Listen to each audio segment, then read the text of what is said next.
السلام عليكم ورحمة الله وبركاته.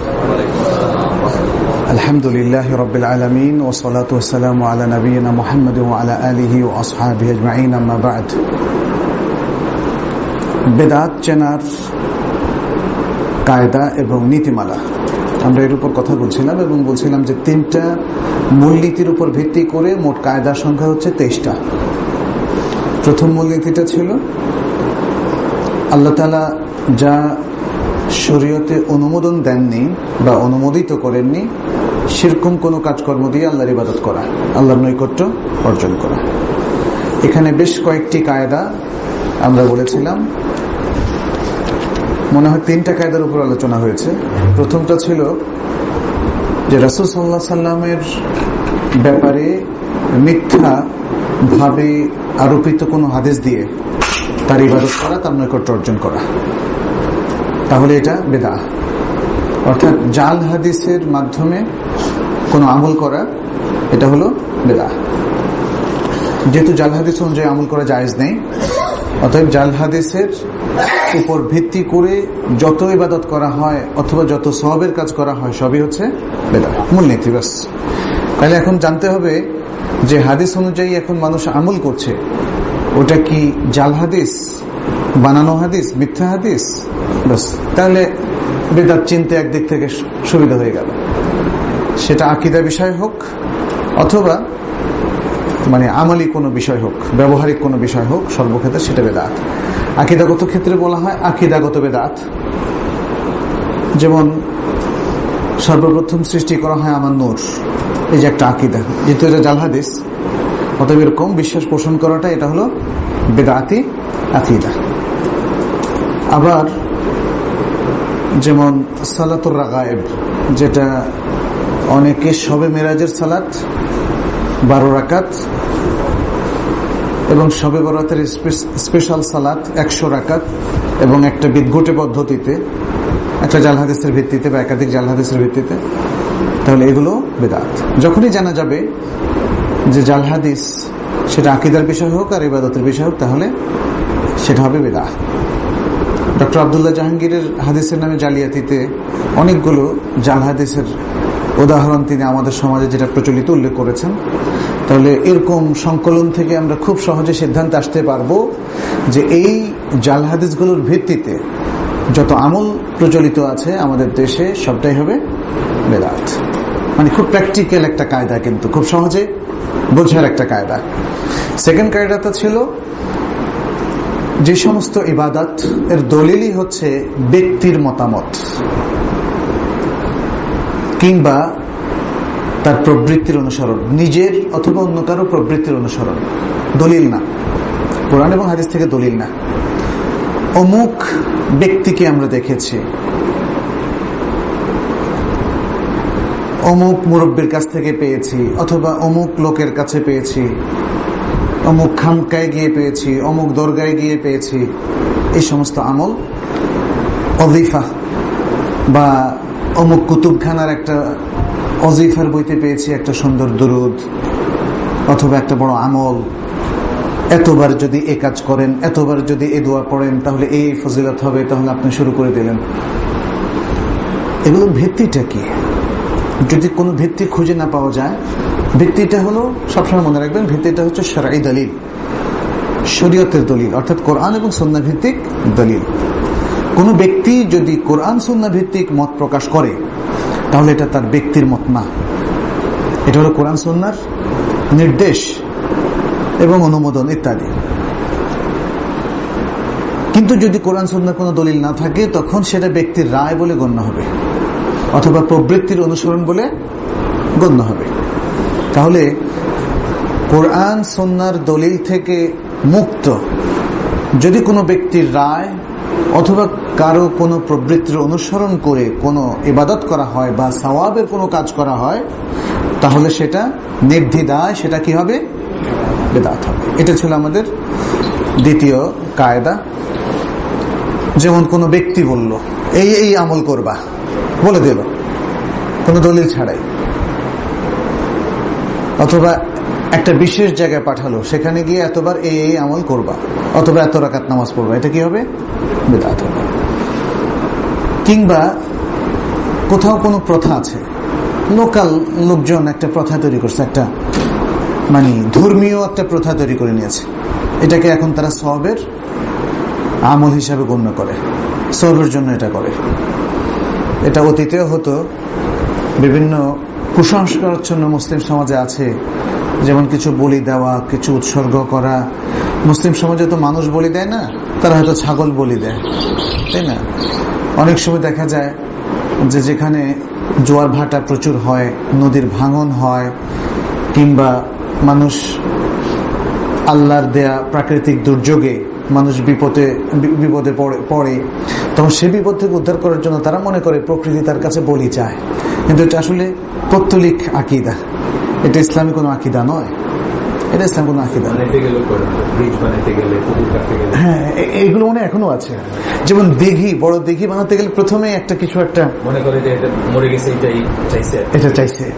হ্যাঁ, কোন এক শ্রমিক হয়তো পড়ে গেল, তখন বুঝলো যে ও এখানে তো অশুভ লক্ষণ আছে, অথবা এই অশুভ লক্ষণ থেকে বাঁচার জন্য যে প্রথাগুলো, এগুলো বেদাত, কিন্তু বাঁচার জন্য, কারণ এটা শিরকের সাথে রিলেট হয়ে যায়। এবং সে বলিটা দিচ্ছে কেন? এটাও তাকাররুবানি আল্লাহ, যে বড় শক্তি। আর মুসলিমরা হয়তো মনে করতে পারে আল্লাহ খুশি হবেন, অথবা শক্তিশালী যে শক্তিমান দেবদেবী তারা খুশি হবে, অতএব অশুভ প্রভাব থেকে সে রক্ষা পাবে। এই সবই হচ্ছে বেদাত। মানে এর ধারে কাছে যত আমলি করেন সেম কায়দার, সবটা হবে বেদাত। এগুলোর কোনো স্থান ইসলামে নাই। অথবা কোন কোন হেকায়াত, গল্প, কারামতের বড় বড় ধরনের গল্প শুনবেন, যে মৃতকে জীবিত করে ফেলেছে, অথবা এই করেছে সে করেছে, অথবা মানে অতীতকালে ফেরত নিয়ে গেছে, এরকম গল্প কিন্তু এখনো পাওয়া যায়, তাই না?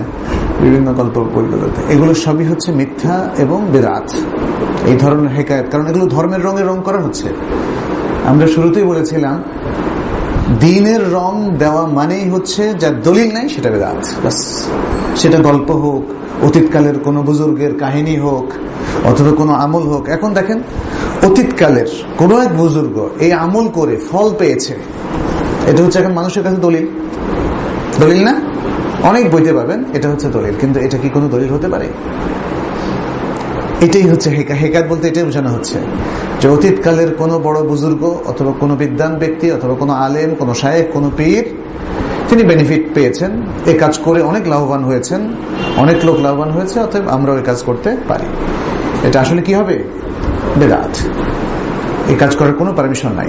আর আরেকটা হচ্ছে মানামাত, স্বপ্ন। স্বপ্ন বলছে আমি স্বপ্নে প্রাপ্ত হয়েছি, স্বপ্নে প্রাপ্ত দুরূদ।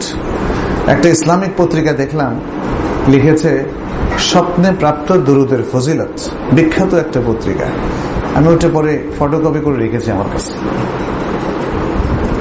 আল্লাহু আকবার, কিভাবে বলতে পারে যে স্বপ্নে প্রাপ্ত দুরূদ? আচ্ছা, ভালোই কথা, স্বপ্নে পাইছেন একটা দুরূদ, ভালো কথা, কিন্তু ফজিলত বলতে গেলেন কেন? স্বপ্নে প্রাপ্ত দুরূদের ফজিলত কে দিল? ওহী ছাড়া এই ফজিলত জানার কোন সুযোগ আছে? আল্লাহ। সুতরাং এই মূলনীতিটা হলো, এই ধরনের যত কিছু আছে, যেটার মূল কথা হচ্ছে এটা যদি ব্যক্তির মত, ব্যক্তির একান্ত আমল, কোনো দলিল নির্ভর কিছু না, কিংবা তার প্রবৃত্তির অনুসরণ ভিত্তিক হয়, যেটা সে আল্লাহর নৈকট্য পাওয়ার জন্য সওয়াবের আশায় করে, যেটা ইবাদত হিসাবে তার কাছে গণ্য, এটা হবে আসলে মূলত বেদাত। তৃতীয় যে কায়দাটা আমরা আলোচনা করেছি সেটা হচ্ছে রাসূল সাল্লাল্লাহু আলাইহি ওয়াসাল্লাম যে সমস্ত কাজ ইবাদত হিসেবে করেন নাই, অথচ যদি এটা ইবাদত হতো তিনি অবশ্যই করতেন। বান্দাকে তো দেখানোর প্রয়োজন আছে, কারণ ইবাদতের মূলনীতি আমরা জেনেছি নাকি? ইবাদতের মূলনীতি কি? এটা ওহী নির্ভর। ওহীর বাইরে কোনো ইবাদত করা যায়? ওহী নির্ভর। তো যেহেতু ওহীর বাইরে ইবাদত করা যায় না, তাহলে রাসূল সাল্লাল্লাহু আলাইহি ওয়াসাল্লাম যে ইবাদতগুলো করেননি সেটাও বেদাত হবে যদি কেউ করে, ইবাদত হিসাবে করে। যে কাজগুলোকে রাসূল সাল্লাল্লাহু আলাইহি ওয়াসাল্লাম ইবাদত হিসাবে করেননি, সেটাকে কেউ যদি ইবাদতের আনুষ্ঠানিক পোশাক পরিয়ে অথবা রসম বানিয়ে করে, সেটা হবে বেদাত, সেটা হবে বেদাত। কারণ যদি ইবাদত হতো তাহলে রাসূল সাল্লাল্লাহু আলাইহি সাল্লাম করতেন, অথবা বলতেন যে এটা ইবাদত, এটা তোমরা করো, অথবা তার মৌন সম্মতিরও কোনো না কিছু পাওয়া যেত। যেহেতু কিছুই পাওয়া যায়নি, ইবাদত হলে এটা দেখানো রাসূল সাল্লাল্লাহু আলাইহি ওয়াসাল্লামের কর্তব্য ছিল কয়েকটা কারণে। কারণ আল্লাহ তাআলা তাকে বলেছেন, ইয়া আইয়ুহার রাসূলু বাল্লিগ মা উনজিলা ইলাইকা ফাইন লাম তাফআল ফামা বাল্লাগতা রিসালাতা। হে রাসূল, তোমার উপর যা নাযিল হয়েছে এটা প্রচার করো, যদি তুমি তা না করো তাহলে তুমি প্রচার করোনি। তাহলে ইবাদতের প্রত্যেকটা স্তর, সেটা ফরজ হোক, মানদুব হোক, মুস্তাহাব হোক, সুন্নাহ হোক, যাই হোক না কেন, এটার একটা তরিকা বাতিয়ে দেওয়া, এটা রাসূল সাল্লাল্লাহু আলাইহি ওয়াসাল্লামের রিসালাতের দায়িত্ব ছিল। আল্লাহ বলছেন প্রচার না করলে তো এই দায়িত্ব পালন হলো না। কিন্তু রাসূল সাল্লাল্লাহু আলাইহি ওয়াসাল্লাম কি সব দায়িত্ব পালন করেছেন না? প্রচারের দায়িত্ব আমাদের প্রিয় রাসূল সাল্লাল্লাহু আলাইহি ওয়াসাল্লাম 100% পালন করেছেন, কোন ধরনের ঘাটতি ছিল না। শরীয়তের সমস্ত দলিল আমাদেরকে সেই প্রমাণের দিকে ঠেলে দেয় যে রাসূল সাল্লাল্লাহু আলাইহি ওয়াসাল্লামের দায়িত্বে কোনো ঘাটতি ছিল না, এবং ওহী প্রচার করতে গিয়ে তিনি কোনো ভুল করেননি। কারণ আল্লাহ তাকে ইসমত দিয়েছেন, ওয়াল্লাহু ইয়াসিমুকা মিনান নাস, আল্লাহ মানুষ থেকে তোমাকে, যদিও সেটা তার হয়তো শারীরিক সব ধরনের রক্ষা, সব ধরনের ইসমত, ওহীর ব্যাপারে ইসমতটা আরো জরুরি বেশি। আল্লাহ যেমন তাকে মানুষের থেকে রক্ষা করেছেন, যদিও কিছু কিছু আক্রমণ তার শরীরের উপর এসে পড়েছে, তারপরে আল্লাহ তাকে রক্ষা করেছেন, কিন্তু আল্লাহ সবচেয়ে বেশি রক্ষা করেছেন কাকে? ওহীকে। কোন দুষ্ট মানুষের হাত অথবা তার বুদ্ধিবৃত্তিক ষড়যন্ত্র আল্লাহ তাআলা এখানে সফল হতে দেননি ওহীর ব্যাপারে। এজন্য পৃথিবীর যত মানুষ জাল হাদিস বানিয়েছে সবটাই কিন্তু জালে আটকে গেছে। আলহামদুলিল্লাহ, আমাদের ওলামাদের জালে আটকে গেছে। যতগুলো বেদাতের ষড়যন্ত্র হয়েছে সমস্ত বেদাত চিহ্নিত হয়েছে, এবং চিহ্নিত হওয়ার জন্য ওলামায়ে কেরাম আমাদের সামনে এই যে সুন্দর সুন্দর কায়দা উপস্থাপন করেছেন। যত শিরক আজ থেকে অতীতকালে যতগুলোই হয়েছে সবগুলোই কিন্তু চিহ্নিত আছে। শরিয়াতের সমস্ত দিক নির্দেশনা আমাদের কাছে দিনের মতোই উজ্জ্বল, বরং দিনের চেয়ে বেশি উজ্জ্বল। শরিয়তের সমস্ত রূপরেখার মধ্যে অস্পষ্টতা কিছুই নেই। আলহামদুলিল্লাহ। অতএব আল্লাহ তাআলা সবচেয়ে বেশি ইসমত দিয়েছেন এই ওহীকে। রাসূল সাল্লাল্লাহু আলাইহি ওয়াসাল্লামের কথা, কাজ, মৌন সম্মতিকে তিনি প্রোটেক্ট করেছেন। এজন্য উলামায়ে কেরাম বলেন, সূরা আল হিজরের মধ্যে যে বলা হয়েছে, ইন্না নাহনু নাযালনা যিকরা ওয়া ইন্না লাহু লাহাফিজুন, নিশ্চয় আমরা যিকির নাযিল করেছি এবং আমরা তার হেফাজতকারী। আল্লাহ বলেছেন। এই যিকিরটা কি? অনেকেই তরজমা করেন শুধু কোরআন। আসলে উলামায়ে কেরামের মধ্যে বৃহৎ অংশ বলেছেন এটা হচ্ছে আশ-শরিয়াহ। আশ-শরিয়াহ বিদালিলাইহা, তার দুটো দলিল সহ শরিয়াকে আল্লাহ প্রোটেক্ট করেছেন। কারণ শরিয়াটা দলিল নির্ভর। দলিল হেফাজত হলে, দলিলের হেফাজত হলে শরিয়ার হেফাজত হবে, দলিল হারায় গেলে শরিয়া শেষ। তাহলে আল্লাহ কোরআনকেও হেফাজত করেছেন, সুন্নাহকেও হেফাজত করেছেন, এবং কোরআন সুন্নাহর মাধ্যমে আল্লাহ শরিয়াকেও হেফাজত করেছেন। অতএব রাসূল সাল্লাল্লাহু আলাইহি সাল্লাম যে রসুমগুলো চালু করেননি ইবাদতের ক্ষেত্রে, সওয়াব লাভের ক্ষেত্রে, আল্লাহর নৈকট্য অর্জনের ক্ষেত্রে, আল্লাহর আনুগত্যের ক্ষেত্রে, এগুলোকে স্পেশাল ইবাদত হিসাবে আজকে চালু করলে হবে না, এটা হয়ে যাবে বেদাত। এজন্য কেউ যদি নতুন কোনো সিয়াম চালু করেন, নতুন কোনো সালাত চালু করেন, তার নাম যাই দেন না কেন, নতুন ভাবে হজ চালু করেন, আমাদের ইসলামের পুরনো হজের অতিরিক্ত, অথবা নতুন স্টাইলে উমরা চালু করেন, যেটা রাসূল সাল্লাল্লাহু আলাইহি ওয়াসাল্লামের প্রেসক্রাইবড উমরার অন্যরকম, তাহলে এগুলো সবই কি হবে? বেদাত হবে। আচ্ছা, এর মধ্যে কিছু উদাহরণ আছে আমাদের আমলের মধ্যে ঢুকে গেছে, এখন ইন্টিগ্রেটেড হয়ে গেছে আমাদের। যেমন নিয়ত, সালাতের নিয়ত মুখে উচ্চারণ করা। মুখে উচ্চারণ এটা বহুকালই ছিল না, ওলামাদের মধ্যে ছিলই না। এই জন্য ফেকার বড় বড় কিতাবে কিন্তু নাওয়াইতু আন উসাল্লির কোনো দরজ নাই। কোনো আপনি হানাফি মাযহাবের ফেকা বলেন, মালিকি মাযহাবের ফেকা বলেন, কিছু মাসলা মাসাইলের বইতে এগুলো পাওয়া যায়, অথবা কায়দা বগদাদিয়ার মধ্যে, অথবা উলামায়ে কেরাম কেউ কেউ যখন থেকে মানুষ মুখে নিয়ত উচ্চারণ শুরু করেছে তার হুকুম জানার জন্য হয়তো বড় বড় আলেমদেরকে জিজ্ঞেস করেছে যে নিয়ত মুখে উচ্চারণ করার বিধানটা কি, সেই হিসাবে ফেকার কিছু কিছু বইতে হয়তো এসেছে। আদারওয়াইজ এটা ফিকার চ্যাপ্টারের মধ্যে পড়ে না, কারণ এটা রাসূল সাল্লাল্লাহু আলাইহি ওয়াসাল্লাম মুখে নিয়ত উচ্চারণ করেছেন আর মানুষকে শিখিয়ে দিয়েছেন, তোমরা যখন সালাতে দাঁড়াও, ইদা কুমতুম ইলা সালাতি ফাকুলু নাওয়াইতু আন উসাল্লি লিল্লাহি তাআলা, এরকম কোনো কোরআনও নাই, হাদিসও নাই। আর নিয়তের কাজ হচ্ছে, নিয়ত হচ্ছে অন্তরের কাজ, এবং নিয়তের জায়গা হচ্ছে অন্তর, মনে মনে সংকল্প করা, ব্যাস। তাহলে রাসূল সাল্লাল্লাহু আলাইহি সাল্লাম এবং তার সাহাবায়ে কেরাম এবং তাবেঈন, তাবু তাবেঈন, এরা সবাই মুখে নিয়ত উচ্চারণ করা তরক করেছিলেন। এখন আপনি যদি আজকে বলেন যে না মুখে নিয়ত করাটা ভালো, তাইলে হবে না। যদি মুখে নিয়ত করাটা এটা শারঈ একটা ইবাদত হিসেবে গণ্যই হতো, তাহলে রাসূল সাল্লাল্লাহু আলাইহি ওয়াসাল্লাম করতেন, কারণ তিনি তো ছোটখাটো ইবাদত কোনোটাই তরক করেন নাই। তিনি এমনকি বাথরুমে যাওয়ার দোয়া পর্যন্ত শিখিয়ে দিয়েছেন, আবার বাথরুম থেকে বের হওয়ার দোয়াও শিখিয়ে দিয়েছেন। তাহলে এই রাসূল সাল্লাল্লাহু আলাইহি ওয়াসাল্লাম সালাতের মতো গুরুত্বপূর্ণ, মানে আপনি সালাত শুরু করতে যাচ্ছেন, এখানে নিয়ত মুখে উচ্চারণ করতে হবে, এটাকে তিনি ভুলে গিয়েছিলেন? এটা কি উম্মতকে বলবেন না?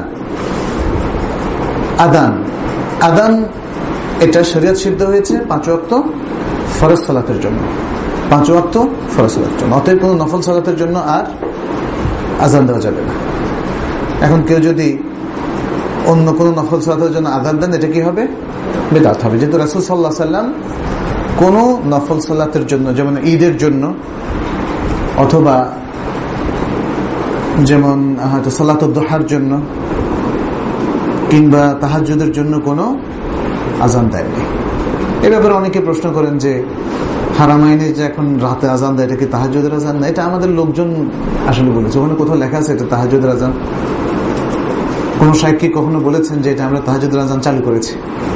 হ্যাঁ, বলেননি। এই আজানটা, রাতের আজানটা রাসূল সাল্লাল্লাহু আলাইহি ওয়াসাল্লামের যুগে তিনিই চালু করেছিলেন, এবং তিনি এটাকে অবশ্যই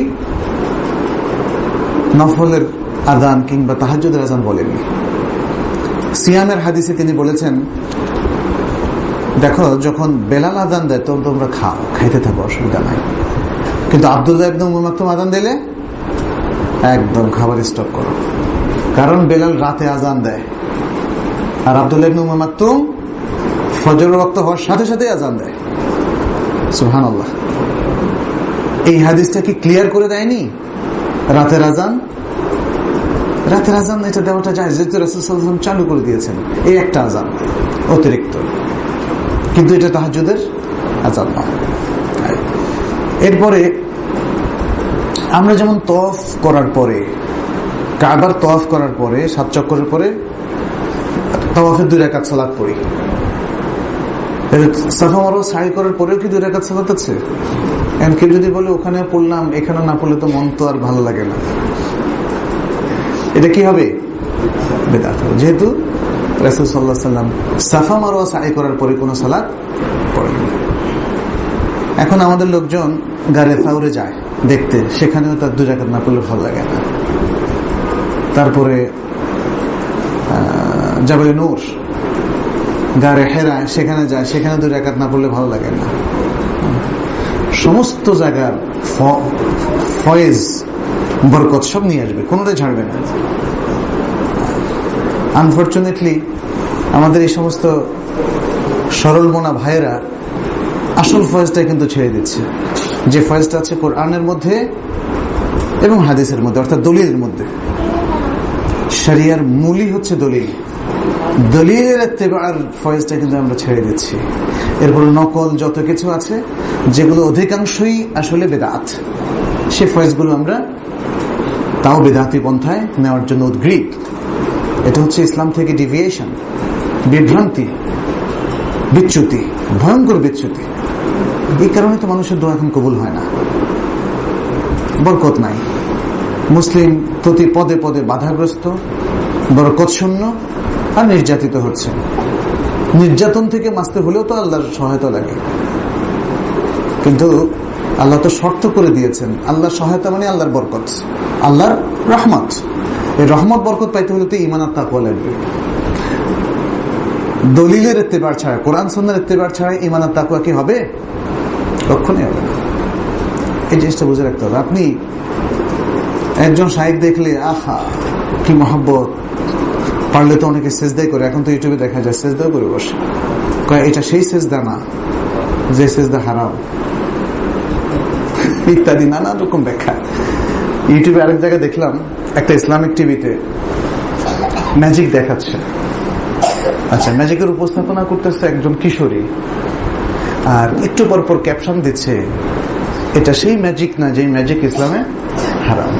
অদ্ভুত অদ্ভুত, আল্লাহু আকবার। এইভাবেই আসলে চলছে। দলিলের দিকে আসলে কিন্তু মানুষের বিভ্রান্তির মধ্যে পড়তো না। প্রত্যেকেই তার নিজস্ব স্ট্যান্ডগুলোকে জাস্টিফাই করার জন্য কত দলিল, কত রকম কনভিন্স করার চেষ্টা, কত যুক্তির অবতারণা করে। ইসলাম আসলে এত পেঁচানো গোছানো না, সহজ সরল। যেহেতু এটা দলিল ভিত্তিক, নলেজ ভিত্তিক।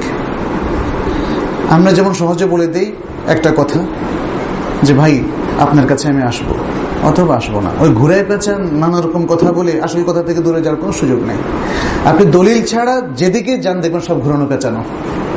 এই জন্য রাসূল সাল্লাল্লাহু আলাইহি ওয়াসাল্লাম একবার একটা খত আঁকলেন। খত মানে হচ্ছে একটা সরল রেখা, সরল রেখা, আর তার পাশে এদিক ওদিক এদিক ওদিক অনেকগুলো রেখা আঁকলেন।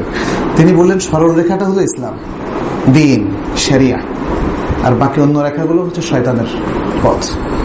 শয়তানের পথ, শয়তানের পথ বড় জটিল, বড় জটিল, জীবনটাকে জটিল করে তোলে। নানা রকম যুক্তি, তর্ক, ফিলসফি, দর্শন, এসব কিছু দিয়ে তারা জটিল করে তোলে। এই জন্য আমরা আরবদের মধ্যেও দেখেছি, সুবহানাল্লাহ, দিনদার আরবরা খুবই সিম্পল, সলিড। ইসলামটাও সলিড, এক আল্লাহ। আমরা যদি কয়েকজন থাকতো তাইলে না একটা কম্পেয়ার করা হয়রান হয়ে যাচ্ছে, কি করব, কারে প্রাধান্য দিব না, যেটা হিন্দুদের দেবদেবীদের ক্ষেত্রে হয়, পৌত্তলিকদের ক্ষেত্রে হয়, কিংবা আরবের মুশরিকদের ক্ষেত্রে লাত, উজ্জা, মানাত, কখন কাকে ধরবে, কাকে প্রায়োরিটি দিবে, এটা একটা মানে ইত্যাদি।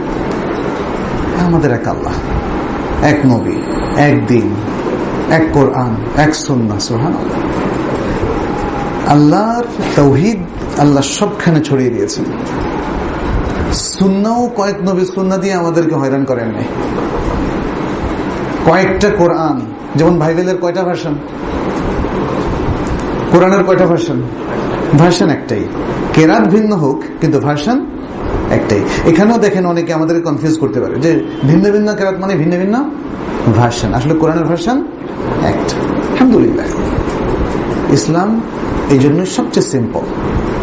খুব সাধারণ মানুষরা ইসলাম মানতে কোনো অসুবিধা নেই। যে লোকটা কোনোদিন স্কুলে যায় নাই তারও ইসলাম মানতে কোনো অসুবিধা নাই। শিরক সে সহজে বুঝতে পারে, তাওহীদও বুঝতে পারে, কিন্তু তাকে বোঝার নিয়তটা করতে হবে। সে সুন্নত এবং বেদাতও বুঝতে পারে। কঠিন কিছু না, কঠিন কিছু না। আজকে যেহেতু নানা রকম দর্শন, ইলমুল কালাম, যুক্তি, তর্ক, কত কিছু, এবং বিজাতীয় কৃষ্টি, কালচার, এবং western philosophy, Roman philosophy, Indian philosophy, Greek philosophy, এগুলো এসে মুসলিমদেরকে আক্রান্ত করেছে এমন একটা অবস্থা যে মুসলিমরা আসলে বুঝতে পারতেছে না। মুসলিমরা এখন খুব ভালো করে, আমি দেখলাম ফিলসফির টিচার, উনি সবগুলো ভালো করে পড়েন, কিন্তু ইসলামে আকীদা ভালো করে পড়েন না। একজন আইনজীবী, মুসলিম আইনজীবী, লক্ষ লক্ষ আইনজীবী আছে সারা পৃথিবীতে মুসলিম। এটা ব্রিটিশ ল, আমেরিকান ল, ফ্রেঞ্চ ল, রোমান ল একদম মুখস্থ। আর এদের চেম্বারগুলোতে সমস্ত বইয়ে এবং কেস স্টাডিতে ভরা, কোন দেশের কোন বছর কি কি কেস হয়েছিল সবগুলো ভরা। শরিয়ার বইগুলো নাই, শরিয়ার বইগুলো নাই। আল্লাহ, এটা হচ্ছে আমাদের ট্র্যাজেডি আসলে। এই জন্য এত বিজ্ঞ আইনজীবী, তার জন্য শরিয়া বোঝাটা কঠিন, ইসলাম বোঝাটা তার জন্য কঠিন, এবং আরো কঠিন হচ্ছে ইসলাম মানাটা। বুঝতে পেরেছেন? ঘটনাটা হচ্ছে এই ব্যাপারটা, এটা নয় যে ইসলাম কঠিন। ইসলাম কঠিন, ইসলাম সিম্পল। পৃথিবীর সবচেয়ে অল্প জানা অথবা অল্প জ্ঞান সম্পন্ন, অল্প মেধা সম্পন্ন লোকটাও ইসলাম অ্যাকুরেটলি মানতে পারে। আলহামদুলিল্লাহ, এটা আল্লাহ তাআলার পক্ষ থেকে বড় ধরনের একটা নেয়ামা। এই তিনটা কায়দা আমরা আলোচনা করেছি। চতুর্থ কায়দা আমরা আজকে থেকে আলোচনা করব, সেটি হচ্ছে, এটা অনেকটা তৃতীয়টার কাছাকাছি, তবে রাসূল সাল্লাল্লাহু আলাইহি ওয়াসাল্লামের পরের স্তরের কথা। যে সকল ইবাদত সালাফে সালেহিন, যাদের মধ্যে রয়েছেন, পুরোভাগে রয়েছেন সাহাবায়ে কেরাম অথবা তাবেঈন, তাবউত তাবেঈন, যে সকল ইবাদত তারা কেউই করেননি, তার মানে তারা বর্জন করেছেন সর্বতোভাবে, যেই ইবাদতটি তারা বর্জন করেছেন সেটিও বিদআহ। কারণ রাসূল সাল্লাল্লাহু আলাইহি ওয়াসাল্লাম যে ইবাদতটি করেছেন, আর এই তিন যুগে এসে এরা তিন যুগে সবাই একসাথে বর্জন করেছেন, এটা হতে পারে না। এবং ইতিহাস একদম ভালো করে সেচে সিঞ্চন করে যদি আপনি দেখেন, দেখবেন যে কোথাও এমন ঘটনা ঘটেনি যে রাসূল সাল্লাল্লাহু আলাইহি ওয়াসাল্লাম কোনো ইবাদত করেছেন অথবা রিকমেন্ড করেছেন এই তিন যুগের কেউই সেটা করেন, বরং তারা তো রাসূল সাল্লাল্লাহু আলাইহি ওয়াসাল্লামের আনুগত্যের জন্য তৎপর ছিলেন, উদ্গ্রীব ছিলেন। ইবনে উমর রাদিয়াল্লাহু তাআলা আনহুমা, তিনি তো মক্কা মদিনা আসা যাওয়ার পথে কোথায় রাসূল সাল্লাল্লাহু আলাইহি ওয়াসাল্লাম থামতেন, এমনকি বড় এক জায়গায় মসজিদ হয়ে যাওয়ার পরেও আগে তিনি কোথায় কোন কালে কোন সালাত পড়েছেন সেভাবে গিয়ে সেখানে সালাত পড়তেন, অর্থাৎ তার আনুগত্য রক্ষার জন্য। তাহলে রাসূল সাল্লাল্লাহু আলাইহি ওয়াসাল্লাম কোনো একটা ইবাদত করেছেন অথবা অনুমোদন করেছেন, সেটা এই তিন যুগে এসে হয়নি, এটা হয়।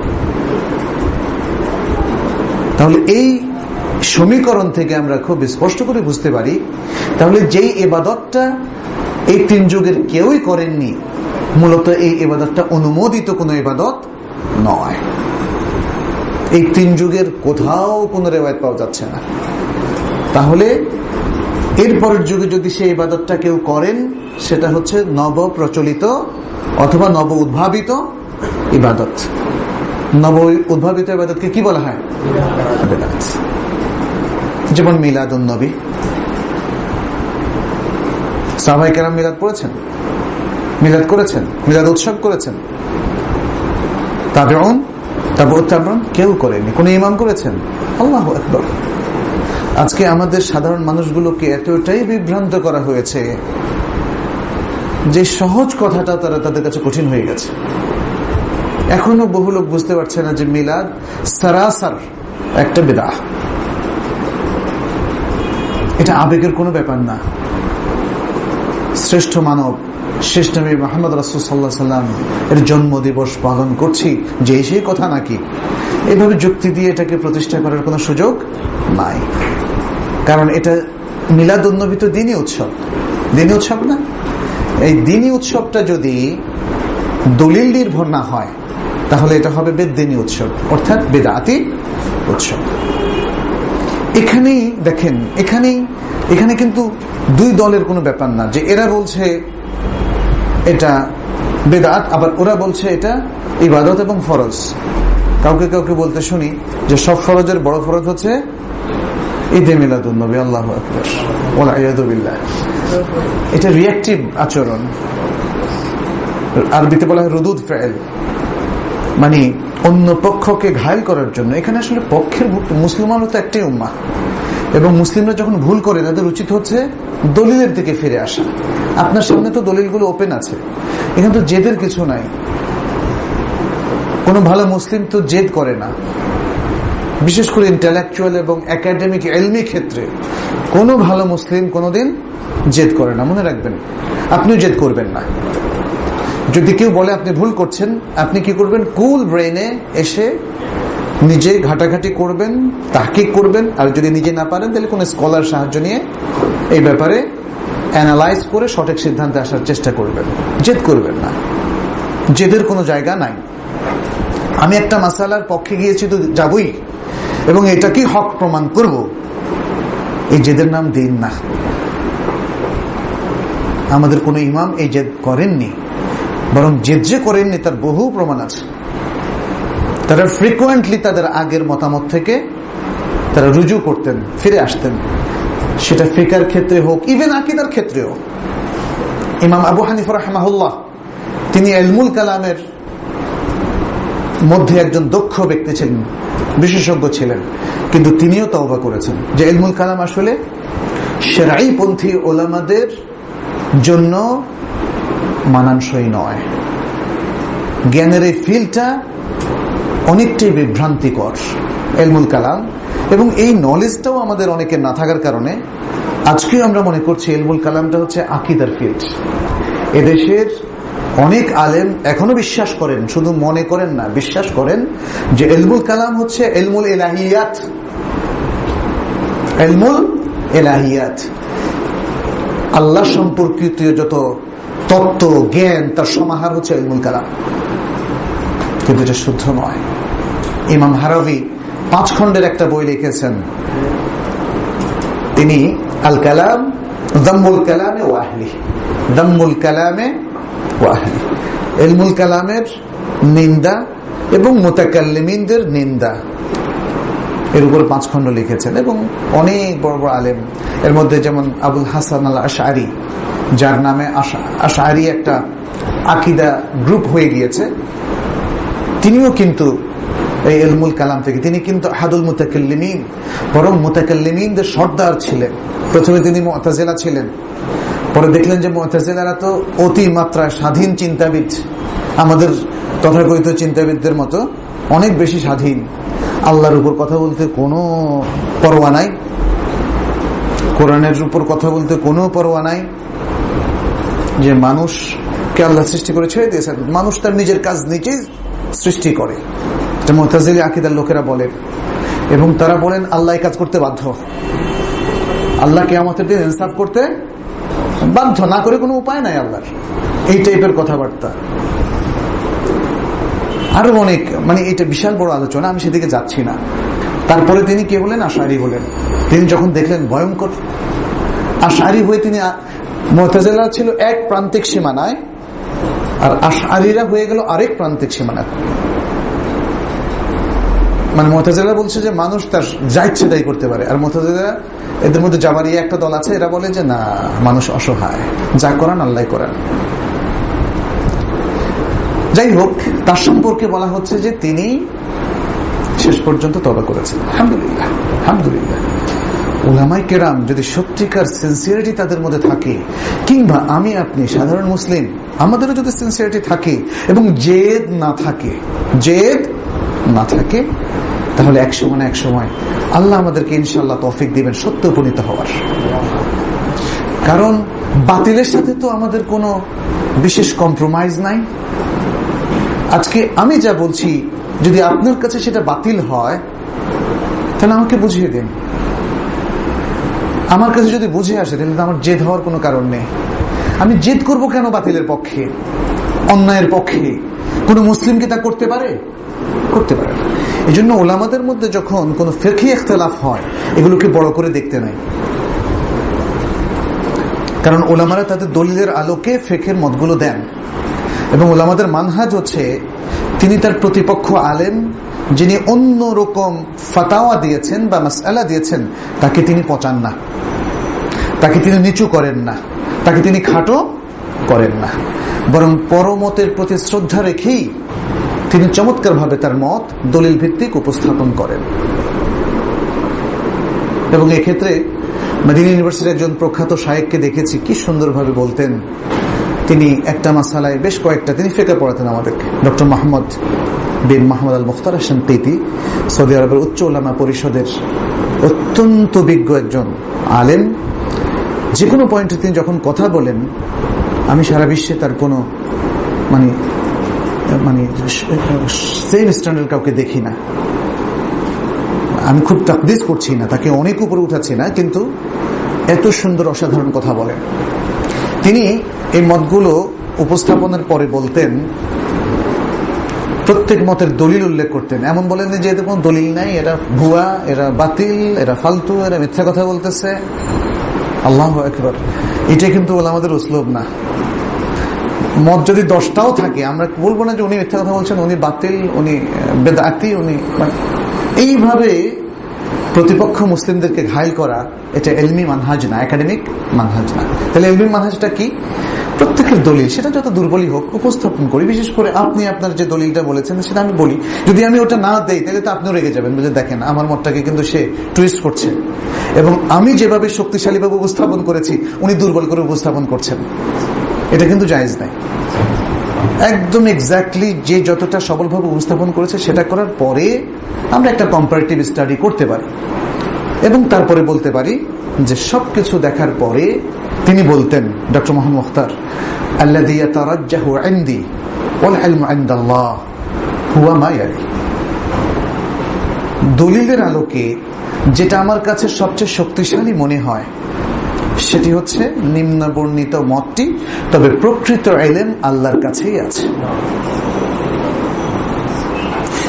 তিনি তার জন্য ওই পথটা রেখে দিয়েছেন যে কালকে যদি, আজকে যেটাকে রাজে দিচ্ছি, কালকে যদি সেটা আমার কাছে মারজুহ এবং দুর্বল হয়ে যায়, তাহলে যেহেতু আল্লাহর ইলমটা আবার আমার কাছে স্পষ্ট হয়ে গেল পরের দিন, তাহলে আমি ওই ইলমের কাছে ফিরব। আমাদের ইমামদের জীবনে সেটাই ঘটেছে। ইমামরা যে ফ্রিকুয়েন্টলি আগের মত থেকে অন্য মতে ফিরে এসেছেন, তার ছাত্রের মতে ফিরে এসেছেন, অথবা অন্য আলেমরা তাদের ডিসকাশনের পরে যেটা হক স্পষ্ট করেছেন সে মতে ফিরে এসেছেন, এটা এমন নয় যে উনি স্থির থাকতে পারেন না, উনি কোনো মতের উপর স্থির থাকতে পারেন না। এরকম মন্তব্য করাটা অনুচিত এবং অন্যায়। ইমাম আহমদ রাহিমাহুল্লাহ বিভিন্ন মাসআলায় তার অনেকগুলো মত, অন্য ইমামদের চাইতেও বেশি। এত বড় স্কলারদের ব্যাপারে আমাদের অত্যন্ত সম্মানজনক আমাদের মন্তব্য করা উচিত। কোন কোন সাহাবাদের ব্যাপারে আমরা দেখি কেউ কেউ বলেন এই সাহাবা তো ফকিহ না, মানে ফেকা বুঝেন না, ইন্না লিল্লাহি ওয়া ইন্না ইলাইহি রাজিউন। ওই সাহাবার মধ্যে মানে এইভাবে আলোচনাগুলো উচিত না। সাহাবাদেরকে আল্লাহ যে সম্মান দিয়েছেন, আল্লাহু আকবার। আল্লাহর বান্দারা কি আল্লাহর পজিশনে যেতে পারে? অবশ্যই না। তাহলে আল্লাহ তার যে বান্দাদেরকে যে পজিশন দিয়েছেন, আমরাও তাদেরকে সেই পজিশনই দেব। আল্লাহ উলামাদেরকে যে পজিশন দিয়েছেন, তাদের ভুল বিভ্রান্তির পরেও সেই পজিশন আমরা তাদেরকে দেব। সমস্ত আলেমদেরকে আমরা শ্রদ্ধার সাথে উল্লেখ করব। কিন্তু হক স্পষ্ট হওয়ার পরে যে মতটাকে আমরা হক মনে করছি না, সেই মতের সাথে যে আলেমরা আছেন তাদের সাথে আমরা দ্বিমত করব, তাদের সাথে আমরা দ্বিমত করব, শ্রদ্ধা ঠিক রেখে। বুঝতে পেরেছেন? এটা হচ্ছে মানহাজ। অতএব সেটাই আমরা বলছি, সালাফে সালেহীন তারা এর মধ্যে 3টা গ্রুপ প্রধানত এসে পড়ে। কেন এসে পড়ে? রাসূল সাল্লাল্লাহু আলাইহি ওয়াসাল্লাম সার্টিফাই করেছেন খায়রুল কুরুনি কারনি, মানে সাহাবাদের যুগ, সুম্মা আল্লাযীনা ইয়ালুনাহুম মানে তাবেঈনদের যুগ, সুম্মা আল্লাযীনা ইয়ালুনাহুম তাবউ তাবেঈনদের যুগ। অতএব সালাফে সালেহীন বললেই সাহাবাদের যুগ, তাবেঈনদের যুগ এবং তাবউ তাবেঈনদের যুগ বোঝাবে। এই 3টা যুগ হচ্ছে ইসলামের সোনালী অধ্যায়। এই 3টা যুগের ওলামারা রাসূল সাল্লাল্লাহু আলাইহি সাল্লামের সাথে করিব ও আহাদিন ছিলেন, তার যুগের সবচেয়ে সন্নিকটবর্তী। এই 3টা জেনারেশন, এই 3টা প্রজন্ম, তারা অলমোস্ট রাসূল সাল্লাল্লাহু আলাইহি সাল্লামের সবকিছুই তরতাজা পেয়েছেন। তরতাজা খাবার খেতে যেমন মজা, ইসলামের মূল জিনিসটা তারা পেয়েছেন। এই জন্যই তাদের এত মর্যাদা। এই জন্যই 3টা প্রজন্মকে আমাদের কখনোই ইগনোর করা যাবে না।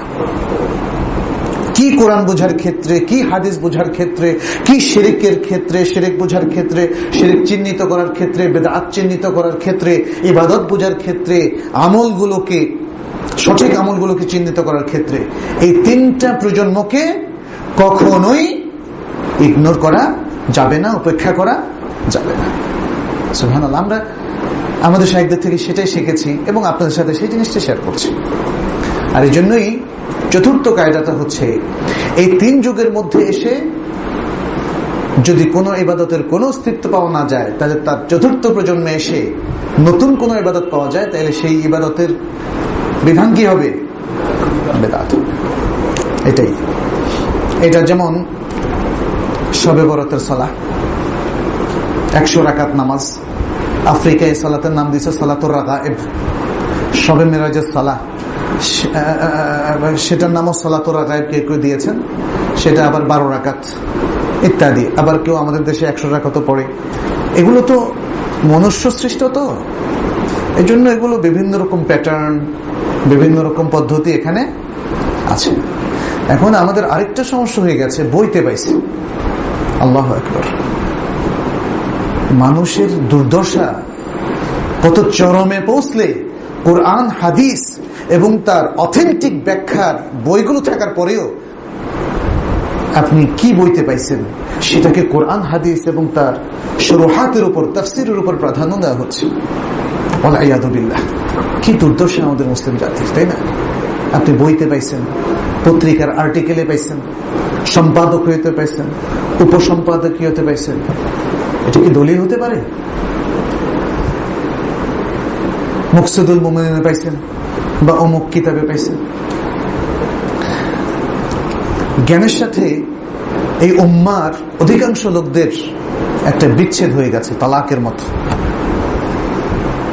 যতক্ষণ না আবার পুনরায় এলেমের সাথে আমাদের সংযোগ সৃষ্টি হবে, আমাদের এই নতুন প্রজন্মের তরুণদের, শিক্ষিত জনদের যতদিন পর্যন্ত না এলেম এবং ইসলামিক সায়েন্সের সাথে, কোরআনিক সায়েন্সের সাথে, সুন্নাহর সায়েন্সের সাথে আবার রিলেশন তৈরি হবে, যতদিন না হবে ততদিন পর্যন্ত আসলে এই বন্ধত্ব খুঁজবে না, এই বিচ্যুতি কাটবে না এবং এই বিভ্রান্তি থেকে আমরা উদ্ধার পাব না। আচ্ছা, এখানে এটা একটা এরকম বিভিন্ন পর্ব উপলক্ষে স্পেশাল যে সমস্ত সালাত যার কোনো দলিল নাই, প্রথম 3 যুগের মধ্যে এগুলো। এছাড়া মিলাদুন নবীর কথা আমরা বললাম, কিংবা যেমন আপনি বদর দিবস উপলক্ষে যদি কিছু ইবাদত করেন, উহুদ দিবস উপলক্ষে কিছু ইবাদত করেন, কিংবা রাসূল সাল্লাল্লাহু আলাইহি ওয়াসাল্লামের হিজরত দিবস উপলক্ষে, কিংবা তার বিদায় হজের উপলক্ষে, এরকম স্পেশাল। এখন তো মানুষ মনে করছে, আমাকে একজন বলেছিলেন যে হিন্দুদের এত পর্ব, আমাদের এই 2 দিয়ে তো ওটা ঠেলা সামলানো যাচ্ছে না। ফলে ঈদে মিলাদুন্নবী এই আইডিয়াটা খারাপ না, অন্তত মঙ্গল যাত্রা ঠেকানো যায়। ওদের মঙ্গল যাত্রা আর আমাদের ঈদে মিলাদুন্নবী, তো ওই মঙ্গল যাত্রা ঠেকানোর জন্য ঈদে মিলাদুন্নবী। একজন আমাকে একদম প্রস্তাব দিয়ে বসেছেন। আমি বললাম, আমার উপর যদি আল্লাহ ওহী নাযিল করতো তাহলে হয়তো আল্লাহর সাথে দেন দরবার করে এটাকে একটা পারমিশন এনে দেওয়া যেত, কিন্তু আমি তো অসহায়, আমি তো এখানে কোরআন সুন্নাহর কাছে অসহায়, এটার পারমিশন দেওয়ার কোনো সুযোগ আমার নাই, আপনাদেরও নাই, কিন্তু আপনাদেরও নাই। মনে রাখতে হবে, কেউ যদি মনে করেন যে না আমার মনে হয় আছে, কারণ এখন ঈদে মিলাদুন্নবী অনেকে করে। আচ্ছা, এখানে হুযায়ফা রাদিয়াল্লাহু তাআলা আনহুর একটা সুন্দর কথা আছে। তিনি বলেছেন, কুল্লু ইবাদাতিন লাম ইয়াতাআব্বাদ বিহা আসহাবু রাসূলিল্লাহ সাল্লাল্লাহু আলাইহি ওয়াসাল্লাম, যে সমস্ত ইবাদত রাসূল সাল্লাল্লাহু আলাইহি ওয়াসাল্লাম করেন নাই, ফালা তাতাআব্বাদু বিহা, তোমরা সেই ইবাদত করবে না। যে ইবাদতগুলো রাসূল সাল্লাল্লাহু আলাইহি ওয়াসাল্লাম করেন নাই, তোমরা সেই ইবাদত করবে না। ফাইনাল আউয়াল লাম ইয়াদা লিল আখির মাকালান, কারণ প্রথম ব্যক্তি অর্থাৎ রাসূল সাল্লাল্লাহু আলাইহি ওয়াসাল্লাম শেষের লোকদের জন্য কোন ধরনের সুযোগ বাদ রাখেন নাই। মানে এমন কোন ইবাদতের সুযোগ বাদ রাখেন নাই যেটা তিনি করার ফুরসত পান নাই, উম্মাহ সেগুলো এসে পূরণ করবে, এরকম সুযোগ তিনি রাখেন নাই। ফাত্তাকুল্লাহ ইয়া মা'আশারাল কুররা, হে কারি সাহেবরা আল্লাহকে ভয় করো। খুদু তারিকা মান কানা ক্বাবলাকুম, তোমরা তোমাদের পূর্ববর্তী প্রজন্মের তরিকা অনুসরণ করো। তা আমাদের কাছে রাসূল সাল্লাল্লাহু আলাইহি ওয়াসাল্লাম আছেন, আর আছেন তার শ্রেষ্ঠ 3টা প্রজন্ম। বাস, কিয়ামত পর্যন্ত যত মানুষ এই পৃথিবীতে আগমন করবে প্রত্যেকের জন্যই রাসূল সাল্লাল্লাহু আলাইহি ওয়াসাল্লাম এবং তার শ্রেষ্ঠ 3টা প্রজন্ম এনাফ। জ্ঞানের যে কোনো ফিল্ডে আপনি কথা বলতে চান, অসুবিধা নেই, অসুবিধা নেই। শরঈ ইস্যু আসলেই, এখানে একটা জিনিস, শরঈ ইস্যু আসলেই এই তিনটা প্রজন্মের বাইরে যাওয়া যাবে না। মেডিকেল সায়েন্স নিয়ে অনেক নতুন কিছু আবিষ্কার হচ্ছে, বাট মেডিকেল সায়েন্সের সাথে অনেক শরঈ ইস্যু রিলেটেড। এই ইস্যুগুলো 3 প্রজন্মের মধ্যেই বের করতে হবে। এদের দেয়া নীতিমালা, এদের দেয়া যে কায়দা, যে কানুন, সবকিছুর আলোকে বের করতে হবে। এভাবে জ্ঞানের অন্যান্য শাখা প্রশাখার ক্ষেত্রে সেটাই প্রযোজ্য। মালিক ইবনে আনাস রাদিয়াল্লাহু তাআলা আনহু প্রখ্যাত একজন সাহাবী ছিলেন। চমৎকার একটা কথা বলেছেন, এটাও আপনারা সোনার অক্ষরে লিখে রাখতে পারেন। বলেছেন, লাই ইয়াসলুহা, অথবা লাই ইউসলিহাও, কেউ কেউ বলেছেন লাই ইউসলিহা আখির হাদিহিল উম্মাহ, লাই ইউসলিহা আখির হাদিহিল উম্মাহ ইল্লা মা আসলাহা আউওয়ালাহা। এই উম্মার প্রথম প্রজন্মকে যে আদর্শ, যে নীতি, শরিয়ার যে নলেজ তাদেরকে বিশুদ্ধ করেছে, সেটাই এই উম্মার শেষ প্রজন্মগুলোকেও বিশুদ্ধ করবে। এছাড়া আর কিছু বিশুদ্ধ করতে পারবে না। অর্থাৎ প্রথম প্রজন্মকে যা বিশুদ্ধ করেছে, সেই নীতি, সেই আদর্শ, সেই দলিল ছাড়া আর কোনো কিছু এই উম্মার শেষ প্রজন্মকে অথবা শেষ প্রজন্মগুলোকে বিশুদ্ধ করতে পারবে না। নাটক পারবে না, গান পারবে না, চে গুয়েভারা পারবে না, নেলসন ম্যান্ডেলা পারবে না, ওয়েস্টার্ন সিভিলাইজেশন পারবে না, তাদের সোসাইটি পারবে না, তাদের উন্নত আইনও পারবে না, পৌত্তলিকদের, গ্রিকদের, রোমানদের কোনো কিছুই পারবে না। উম্মা তার প্রথম অংশ যা দিয়ে সুপথ পেয়েছে, ঠিক এক্স্যাক্টলি তা দিয়েই এই উম্মার শেষ অংশ সুপথ পাবে।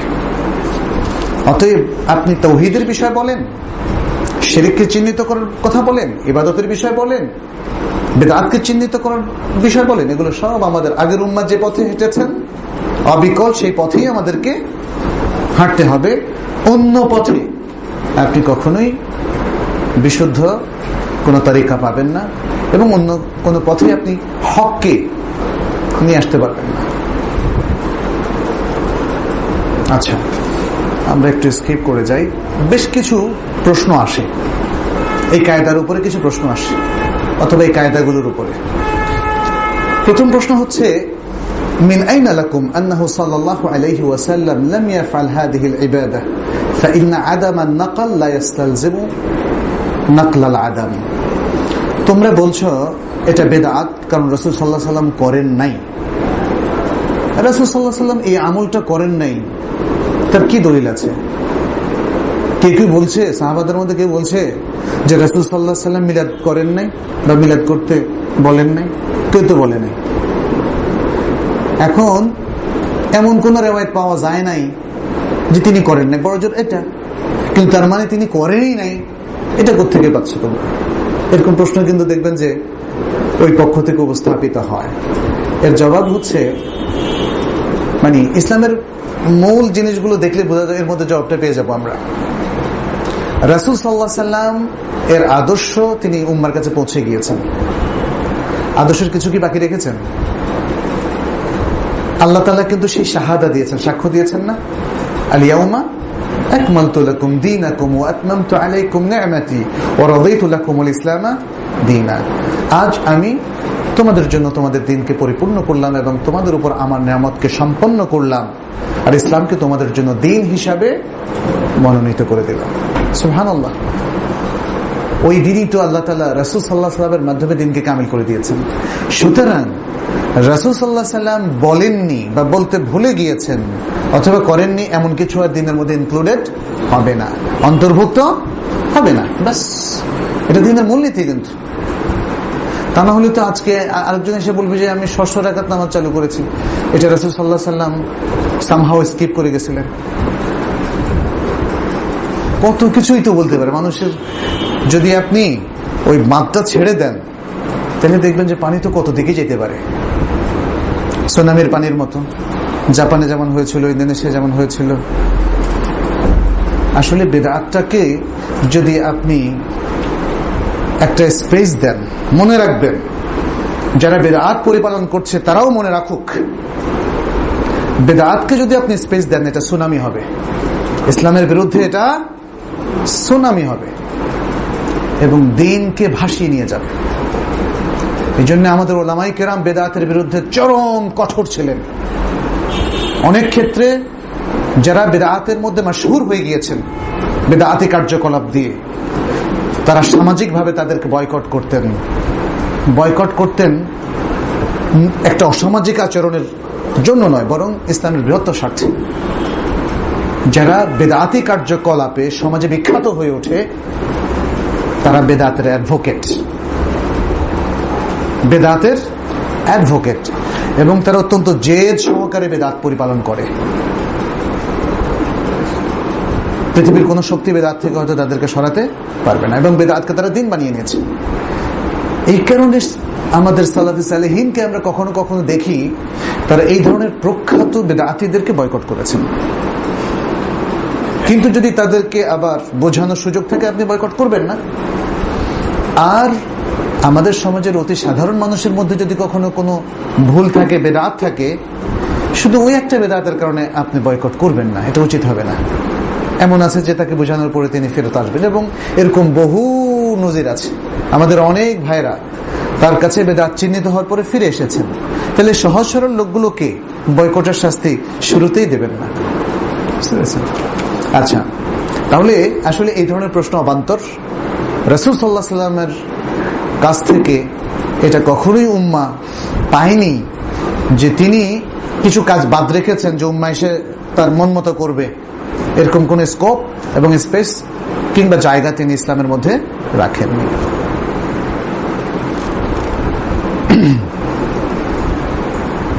কারণ ইসলামের দুটো মূলনীতি আছে। একটা হলো আন্না রাসূলুল্লাহ সাল্লাল্লাহু আলাইহি ওয়াসাল্লাম বায়ানা হাদা দ্বীন লিউম্মতিহি। রাসূল সাল্লাল্লাহু আলাইহি ওয়াসাল্লাম এই উম্মতের সবকিছু, রাসূল সাল্লাল্লাহু আলাইহি ওয়াসাল্লাম এই উম্মতের জন্য দ্বীনের সবকিছু বর্ণনা করে দিয়েছেন, কোনো কিছু বাদ রাখেননি। বলেছেন কি, তারাকতুকুম আলা মাহাজ্জাতিন বায়দা, শ্বেত শুভ্র দলিলের উপর আমি তোমাদেরকে রেখে যাচ্ছি। লাইলুহা কানাহারিহা, এর রাতগুলো দিনের মতো শুভ্র। এখানে কিন্তু অন্ধকার কোনো গলি নাই। হাদিসটা বুঝে আসছে না, উম্মার সবাই মিলে একটা হাদিস বুঝে নাই, এরকম ঘটনা ঘটছে। এটা কোনো স্কুলে হতে পারে, মাদ্রাসা হতে পারে। আমি যে মাদ্রাসায় পড়তাম তখন দাখিল প্রথম বর্ষ বা দ্বিতীয় বর্ষ, আমার মনে নেই, মানে আগের ক্লাসের এক ভাইয়ের কাছে আমরা শুনলাম যে একটা এবারত তারা বুঝতে পারছে না, প্রায় 6 মাস হয়ে গেছে বুঝতে পারছে না। এবারতটা কি বলছে? এবারতটা হলো ফালা ইয়ামুদ্দা হুক্কা। ফালা ইয়ামুদ্দা হুক্কা, পুরো ক্লাস মিলে প্রায় 50-60 জন ছাত্র, শিক্ষকরা মিলে সবাই মিলে হল করতে পারেনি। ফালা ইয়ামুদ্দা হুক্কা, আরবির কোনো ব্যাকরণের মধ্যেই পড়ে না, অর্থ বোঝা যায় না, কিছু না। হ্যাঁ, পরে আমরা বললাম আমরা তো এটাকে এভাবে পড়ি নাই, আমরা তো সহজ সরল ভাবেই প্রথম দৃষ্টিতে পড়ে গেছে ফালা ইয়ামদাহুকা। ফালা ইয়ামদাহুকা অর্থাৎ তারা বা সে আপনার প্রশংসা করবে না। ফালা ইয়ামুদ্দাহুকা এটা কোনো এবারত না, এটা আপনি পড়েছেন ভুল, ফলে গোজামিল হয়ে গেছে, অর্থ নাই। কিন্তু এটার আসল কেরাত হচ্ছে ফালা ইয়ামদাহুকা। তো সুন্নাহ আরো সলিড, আরো সুন্দর। এমন কোন হাদিস নেই যে সাহাবায়ে কেরাম হল করতে পারেন নাই, বুঝেন নাই। এটা হলো প্রথম আসল। দ্বিতীয় আসল হলো আল্লাহ তাআলা এই দ্বীনকে হেফাজতের দায়িত্ব নিজে নিয়েছেন। ওয়া ইন্না নাহনু লাহাফিজুন, ইন্না নাহনু নাযালনা যিকরা ওয়া ইন্না লাহু লাহাফিজুন। আমরাই এই দ্বীনের হেফাজতকারী, আল্লাহ হেফাজতের দায়িত্ব নিয়েছেন। তাহলে যদি ইসলামের মধ্যে নতুন কিছু ঢোকানোর সুযোগ আল্লাহ রাখেন তাহলে তো হেফাজত থাকবে না। কারণ এটা কাল থেকে কালে উত্তীর্ণ হয়ে হয়ে কি হবে, এটার মধ্যে একটা বিবর্তন দেখা দিবে, দিনের মধ্যে একটা বিবর্তন দেখা দিবে।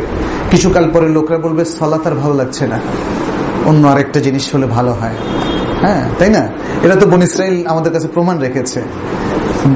মানে আল্লাহর পক্ষ থেকে যে খাবারগুলো সেগুলো আর ভালো লাগে না। সেই পেঁয়াজ খাইতে মনে চায়, রসুন খাইতে মনে চায়, শশা, কতদিন শশা খাই না। হ্যাঁ, এটা বিদেশে গেলে আমাদের এরকম মনে হয়। বিদেশে যখন দেশীয় খাবার পাই না, পাওয়া যায় না, তখন মনে হয় আহারে একটু পান্তা ভাত যদি পাইতাম। মানুষের প্রবৃত্তির কাছে যদি দিনকে ছেড়ে দেওয়া হয়, তখন তার মনে হবে আহারে সালাত পড়তে পড়তে ক্লান্ত হয়ে গেলাম, মক্কায় হজ করতে করতে ক্লান্ত হয়ে গেলাম, কতবার আর মক্কায় যাবে, একটু নিউ ইয়র্ক যাই না, কত সুন্দর একটা শহর না।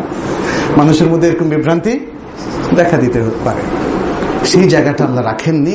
শুরু থেকেই একটা চমৎকার নীতিমালার মধ্য দিয়ে দিনকে হেফাজতের ব্যবস্থা আল্লাহ করে দিয়েছেন। এত চমৎকার একটা সিস্টেমের উপরে দিন দাঁড়িয়ে আছে কিয়ামত পর্যন্ত। এমনকি অধিকাংশ মুসলিমও যদি বিভ্রান্ত হয়, অল্প কিছু সংখ্যক গোরাবা আল্লাহর কিছু বান্দা যদি দিনের উপর থাকে, তবুও এই দিনের কোনো কিছুকে ধ্বংস করতে পারবে না, তবুও কোরআনের একটা আয়াতের গায়ে সে হাত দিতে পারবে না, তবুও সুন্নাহকে তার মূল যে সহি অবস্থান তার থেকে বিচ্যুত করতে পারবে না। ব্যক্তি বিচ্যুত হতে পারে, কিন্তু ইসলাম এবং ইসলামী শরিয়া তার জায়গায় ততটাই তাজা থাকবে যতটা তাজা সেটা রাসূল সাল্লাল্লাহু আলাইহি ওয়াসাল্লামের উপর নাযিল হয়েছিল। আরো অনেক প্রশ্ন আছে, এগুলো আমি একটু স্কিপ করে যেতে চাই, কারণ এগুলো তেমন ফায়দা না। আপনাদের কোনো প্রশ্ন আসলে তখন উত্তর দিব। আমরা 5 নম্বর কায়দা চলে যেতে যাচ্ছি। 5 নম্বর কায়দা হচ্ছে, এই শরিয়ার কিছু মূলনীতি আছে, এই মূলনীতির খেলাফ সমস্ত কায়দা অথবা আমল বেদা হবে।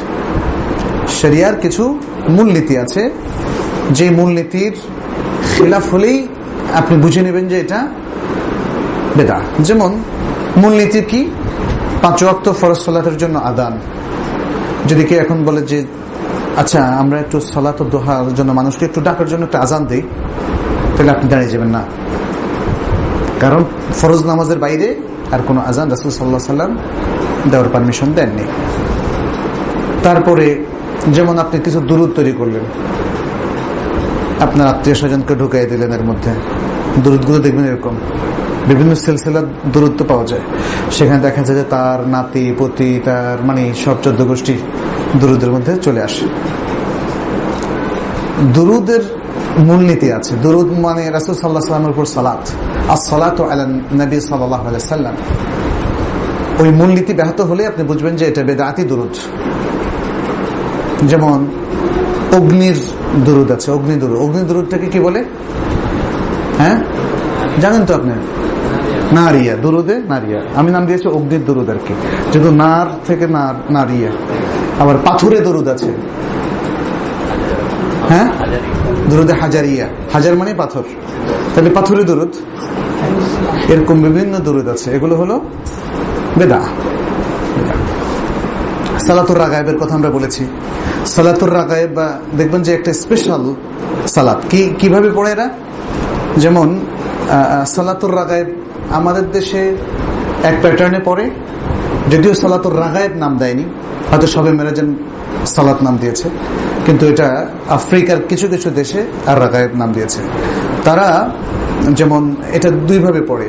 একটা হলো মাগরিব এশার মাঝখানে, রজব মাসের প্রথম শুক্রবারে পড়ে, মাগরিব এশার মাঝখানে 12 রাকাত, এবং প্রত্যেক 2 রাকাতে তারা সালাম ফেরায়, প্রত্যেক রাকাতে তারা একবার করে সূরা ফাতিহা পড়ে, এবং 3 বার করে লাইলাতুল কদর, সূরাতুল কদর পড়ে, তারপরে 12 বার করে কুল হুয়াল্লাহ পড়ে। এক রাকাতে একবার সূরা ফাতিহা, 3 বার সূরাতুল কদর, আর 12 বার সূরাতুল ইখলাস। এই যে স্পেশাল প্যাটার্ন তারা তৈরি করলো, তারা ভাবলো আমরা তো খারাপ কিছু তো করি না, সূরা ফাতিহা পড়া কি খারাপ? লাইলাতুল কদর পড়া কি খারাপ? সূরাতুল কদর পড়া কি খারাপ? ইখলাস পড়া তো আরো ভালো। কিন্তু এই সব কিছু দিয়ে সে একটা জিনিস তৈরি করলো, শরীয়তে তার কোনো স্থান নেই, দলিল নেই, এই কারণে এটা বেদাত হয়ে গেল। আচ্ছা,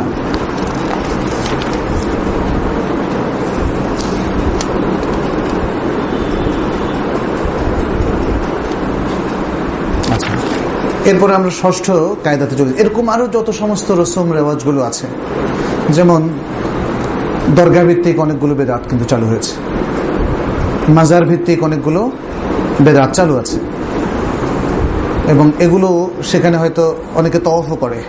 এখন ইউটিউবে কি আমি বুঝি না, ইউটিউবে কেন দিল ওরা? মানুষ তার নিজের দালালাত, অনেকে দালালাত করে আবার ব্যবসার জন্য। এই সমস্ত কাজগুলো লোকদেরকে দিয়ে করানো হয় ব্যবসার উদ্দেশ্যে, কিন্তু সবাই এখন সবগুলো আবার ইউটিউবে দিচ্ছে। তার মানে হচ্ছে তারা এগুলোকে দিন বানিয়ে নিয়েছে। বাংলাদেশে এখন কেউ কেউ নকল যে কাবাও বানিয়ে তওয়াফ করায়, তাই না?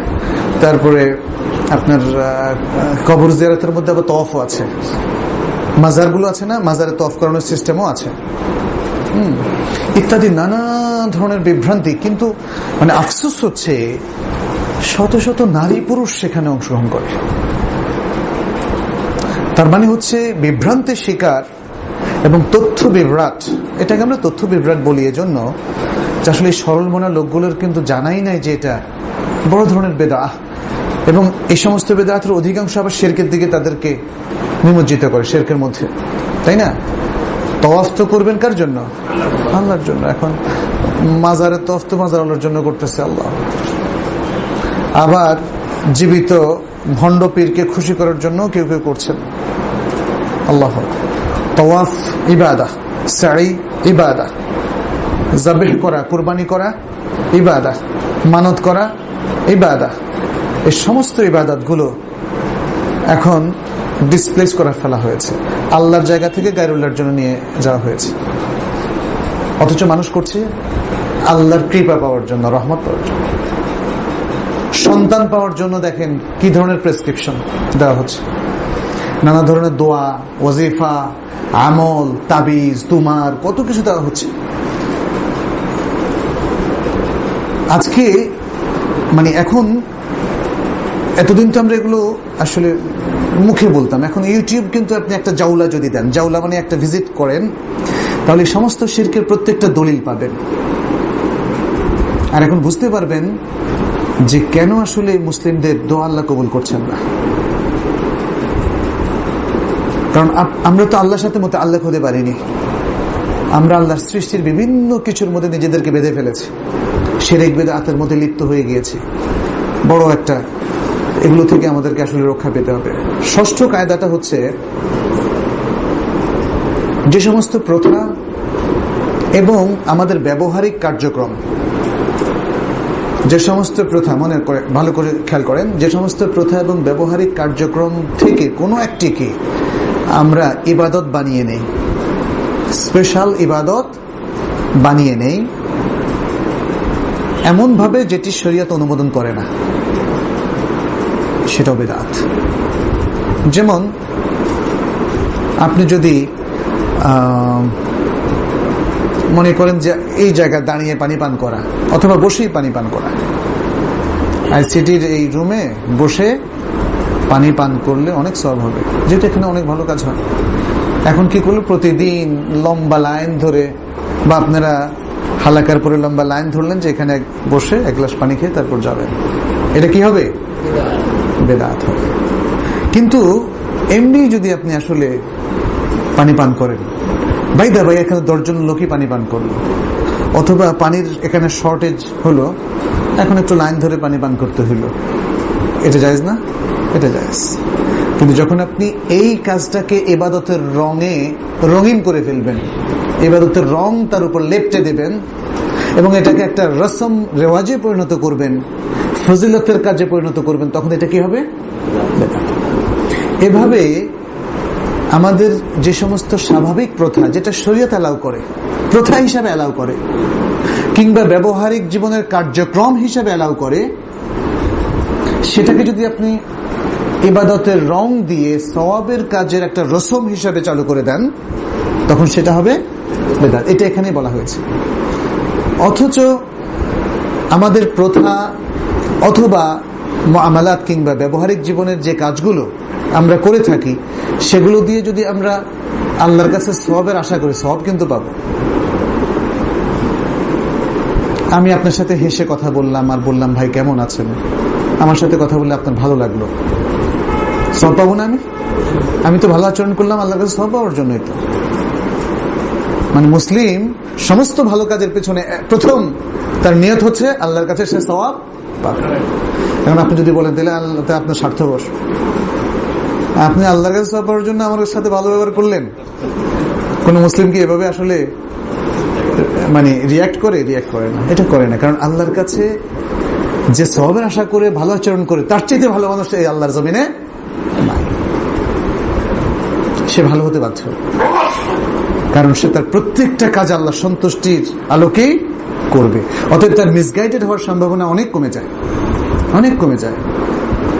সে তার নিজের পার্থিব কোনো স্বার্থে আমার সাথে ভালো আচরণ করেনি, এটা তার জন্য বিশাল গুণ। যখনই কেউ বলবে যে আল্লাহর ওয়াস্তে আমি আপনাকে ভালোবাসি, ওয়াহিব্বুকা ফিল্লাহ, তখন বুঝতে হবে ইনি একজন আসলে ভালো মানুষ। তার নিজের কোনো ব্যক্তি স্বার্থে তিনি আমাকে ভালোবাসেন না, তিনি আল্লাহর ওয়াস্তে ভালোবাসেন। আল্লাহু আকবার। আল্লাহর ওয়াস্তে কাজ করতে পারাটা আল্লাহর পক্ষ থেকে বিশাল তৌফিক, আর স্বার্থপর হওয়াটা আল্লাহর পক্ষ থেকে একটা পরীক্ষা। আমি যদি আমার কোনো কাজে স্বার্থপর হই, দুনিয়ার স্বার্থে আমি দিনের কাজগুলো করি, তাহলে বুঝতে হবে আমি একাধারে একদিকে মিসগাইডেড, অন্যদিকে আসলে আমি আল্লাহর পরীক্ষার মধ্যে নিপতিত হয়েছি। সুতরাং আল্লাহর ওয়াস্তে দুনিয়ার কাজও যদি আপনি করেন আপনি সওয়াব পাবেন, এটা ইসলামের আরেকটা মূলনীতি।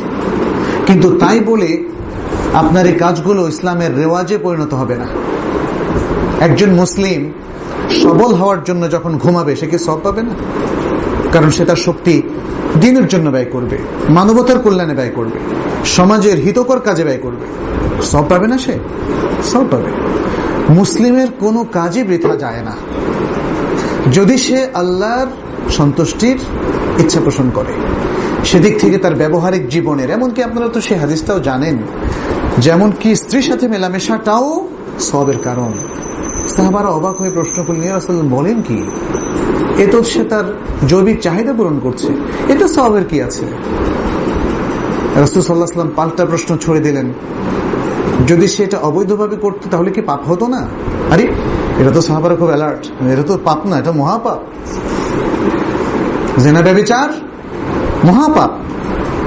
তখন তাদের বুঝে আসলো আল্লাহ মহাপাপ থেকে বাঁচার জন্য সে বৈধ পন্থায় কাজটা করলো আল্লাহ এবং তার রাসূল সাল্লাল্লাহু আলাইহি ওয়াসাল্লামের নির্দেশ মেনে, তাহলে কি সওয়াব পাবে না? সওয়াব পাবে। কিন্তু এখানে এই কথার সাথে আমাদের একটু অনেকের অস্পষ্টতা আসতে পারে, এই জন্য ব্যাখ্যাটা করলাম। আদাত এবং মুআমালাত ব্যবহারিক জীবনের কাজ থেকে আপনি সওয়াব পেতে পারেন, বাট স্টিল এটা ইবাদত বলে গণ্য হবে না।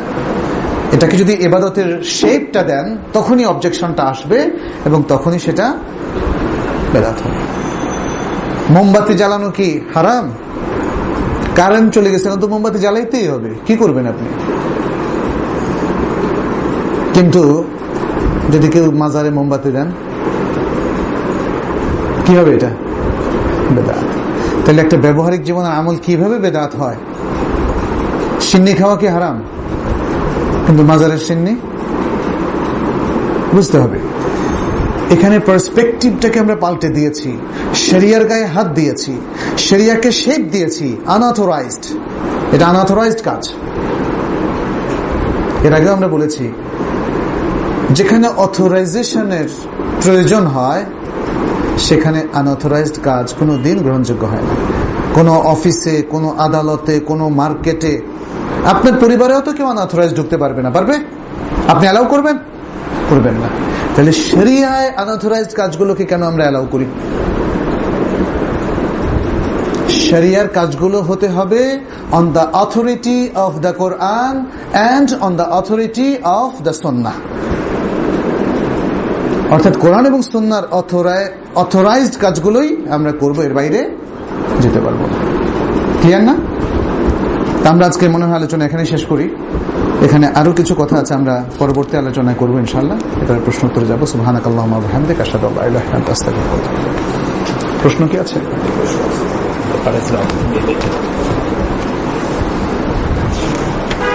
আলহামদুলিল্লাহ ওয়াসসালাতু ওয়াসসালামু আলা রাসূলিল্লাহ ওয়া আলা আলিহি ওয়া আসহাবিহি ওয়া মান ওয়ালাহ। বিবাহ সংক্রান্ত বিষয়ে একটি প্রশ্ন। বিবাহের প্রস্তাব আসার পর পারিবারিকভাবে মেয়ের পিতা মাতা নানা ধরনের প্ররোচনা দিয়ে প্রাথমিকভাবে মেয়ের সম্মতি নিতে না পেরে মানসিকভাবে মেয়েকে নানা ধরনের চাপ সৃষ্টির মাধ্যমে বিবাহে রাজি করে। বিবাহের 5 থেকে 7 দিন পর মেয়ে বাবার বাড়িতে ফিরে আসে। এভাবে বাবার বাড়ি ও শ্বশুর বাড়িতে 5 মাস সম্পর্ক স্থায়ী হয়। বিবাহ পরবর্তী সময় পর্যন্ত স্বামী স্ত্রীর মাঝে সার্বিক অবস্থা স্বাভাবিক থাকে। 5 মাস পরবর্তীতে মেয়ে এবং মেয়ের পরিবার তালাকের সিদ্ধান্তে উপনীত হন।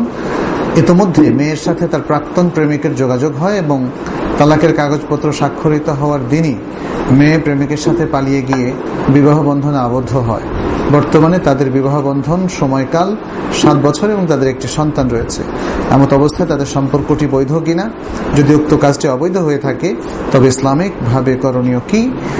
এই বিয়েটা, সেকেন্ড যে বিয়েটা, সেটি বৈধ হয়নি। কারণ মেয়ের উচিত ছিল এখানে শরঈ ভাবে বিষয়টা একটু যাচাই বাছাই করা। তার উচিত ছিল তার তালাকটা কার্যকর হয়েছে কিনা। এখানে তালাকের কাগজপত্র যেহেতু আসেনি, সেটা আমরা ঠিক বুঝতে পারছি না তালাকটা কার্যকর হয়েছে কিনা আদৌ। এটা বড় ধরনের অবজেকশন। তালাক যদি কাগজপত্র হলেই তালাক হয়ে যায় না, অনেক কাগজে আমরা দেখেছি। কারণ এই সমস্ত ক্ষেত্রে মানুষ শরঈ এক্সপার্টের কোনো ধারে ধারে না। তারা উকিলের কাছে যায় এবং অনেক উকিল সাহেবরা শরিয়া সম্পর্কে কিছুই জানেন না এবং তারা ভুলভাবে তালাকটা পতিত করেন। ফলে এই স্বামী এবং স্ত্রী তারা বিচ্ছিন্ন হয়ে যায়, অথচ তারা জানে না যে তাদের তালাক হয়নি। আচ্ছা, ধরে নিলাম তালাক হয়েছে, তাহলেও এই মেয়ের উপর ওয়াজিব ছিল ইদ্দত পালন করা। ইদ্দত শেষ হওয়ার আগে তিনি অন্য কোনো স্বামীর সাথে বিবাহ বসতে পারেন না। আর তারা 7 বছর যাবৎ যেহেতু এভাবে সংসার করেছেন, তার মানে এই 7 বছর ধরে, না 7 বছর দ্বিতীয় স্বামীর সাথে 7 বছর ধরে তারা এই সংসার করছেন। তাদের উচিত ছিল অনেক আগে এটাকে রিভাইজ করা এবং এই 7 বছর তারা একটা অন্যায়ের উপর ছিলেন, সেজন্য তাদের তওবা করা উচিত। এবং খুব দ্রুত, যেহেতু এটা একটা তথ্য বিভ্রাট, আমি বলবো তারা যদি জানতেন যে বিবাহটা হয়নি, যেটার কারণে জেনা হয়ে যাওয়ার সম্ভাবনা, তাহলে তারা হয়তো এ ব্যাপারে তৎপর হতেন। কিন্তু তাদের ধারণা হয়তো বিয়েটা যেন তেন ভাবে হলেই হয়ে যায়। এগুলো আমাদের সমাজের আসলে নলেজের ঘাটতি, জ্ঞানের ঘাটতি। তো সেক্ষেত্রে অবশ্যই তওবা করতে হবে। নলেজের ঘাটতির কারণে যদি মহা বিপদও ঘটে যায়, তবুও তাকে তওবা করতে হবে, সিনসিয়ারলি তওবা করতে হবে। এবং ইমিডিয়েটলি তারা বিচ্ছিন্ন হয়ে দ্রুত, যেহেতু তাদের সন্তানও চলে এসছে, তারা নতুন করে বিবাহ বন্ধনে আবদ্ধ হবেন, সাক্ষী সাবত সবকিছু মিলিয়ে, এবং সন্তান তাদেরই থাকবে। কারণ আল ওয়ালাদু লিল ফিরাশ, আল ওয়ালাদু লিল ফিরাশ। এই মহিলার যে স্বামী থাকবে তিনি হচ্ছেন এই সন্তানের বাবা। জি, it would be a great help if you can mention the meaning of the below names, if any. Umayyad, Muttaqi, Ibad. Umayyad, Muttaqi, Rahman. আচ্ছা, উমায়েদ হতে পারে, যদিও খুব সিগনিফিকেন্ট নাম না। আমাদুন মানে স্তম্ভ, উমায়েদ হচ্ছে ছোট স্তম্ভ। মুত্তাকি মানে হচ্ছে যিনি আল্লাহ ভীরু। আর ইবাদ তো হচ্ছে প্রথম নামের মধ্যে অনেক বান্দা, বহুবচন। ইবাদ না রাখলেই ভালো। আর রহমান আসলে আল্লাহর বিখ্যাত একটি নাম, যদিও আর রহমান এখানে বলা হয়নি, এজন্য রহমান নামটাও আমি মনে করি বাদ দিলে ভালো। আব্দুর রহমান রাখা যেতে পারে, উমায়েদ আব্দুর রহমান রাখা যেতে পারে। আর মুত্তাকি, জান্নাতি, হ্যাঁ, তারপরে মানে এই ধরনের যে নামগুলো, এগুলো অ্যাভয়েড করা ভালো। জি, যে নামগুলো তার একটা অত্যন্ত শরঈ পজিশন, আল্লাহর কাছে অত্যন্ত সম্মানিত শরঈ পজিশনকে নিশ্চিত করে, অথচ তার কোনো দলিল নেই। আমরা তো মুত্তাকি হওয়ার চেষ্টা করছি, আমাকে মুত্তাকির সার্টিফিকেট কে দিবে? আপনারা কেউ দিলে হবে না। যতক্ষণ না আল্লাহর কাছে এই সার্টিফিকেটটা আমরা প্রাপ্ত হই, আপনারা সবাই মিলে মুত্তাকি বললেও হবে না। যদিও আপনাদের সুধারণা হয়তো আল্লাহ কিছু হয়তো বরকত দিতে পারে। আপনাদের প্রতি আমাদের সুধারণা বরকত দিতে পারে। এই জন্য তাজকিয়াতুন নফস হয়ে যায় এমন নামগুলোকে অ্যাভয়েড করাটা উচিত। এখানে উমায়েদ নামটা রাখা যেতে পারে, আমি মনে করি আমার রিকমেন্ডেশন হচ্ছে উমায়েদ আব্দুর রহমান, এই নামটা রাখা যেতে পারে।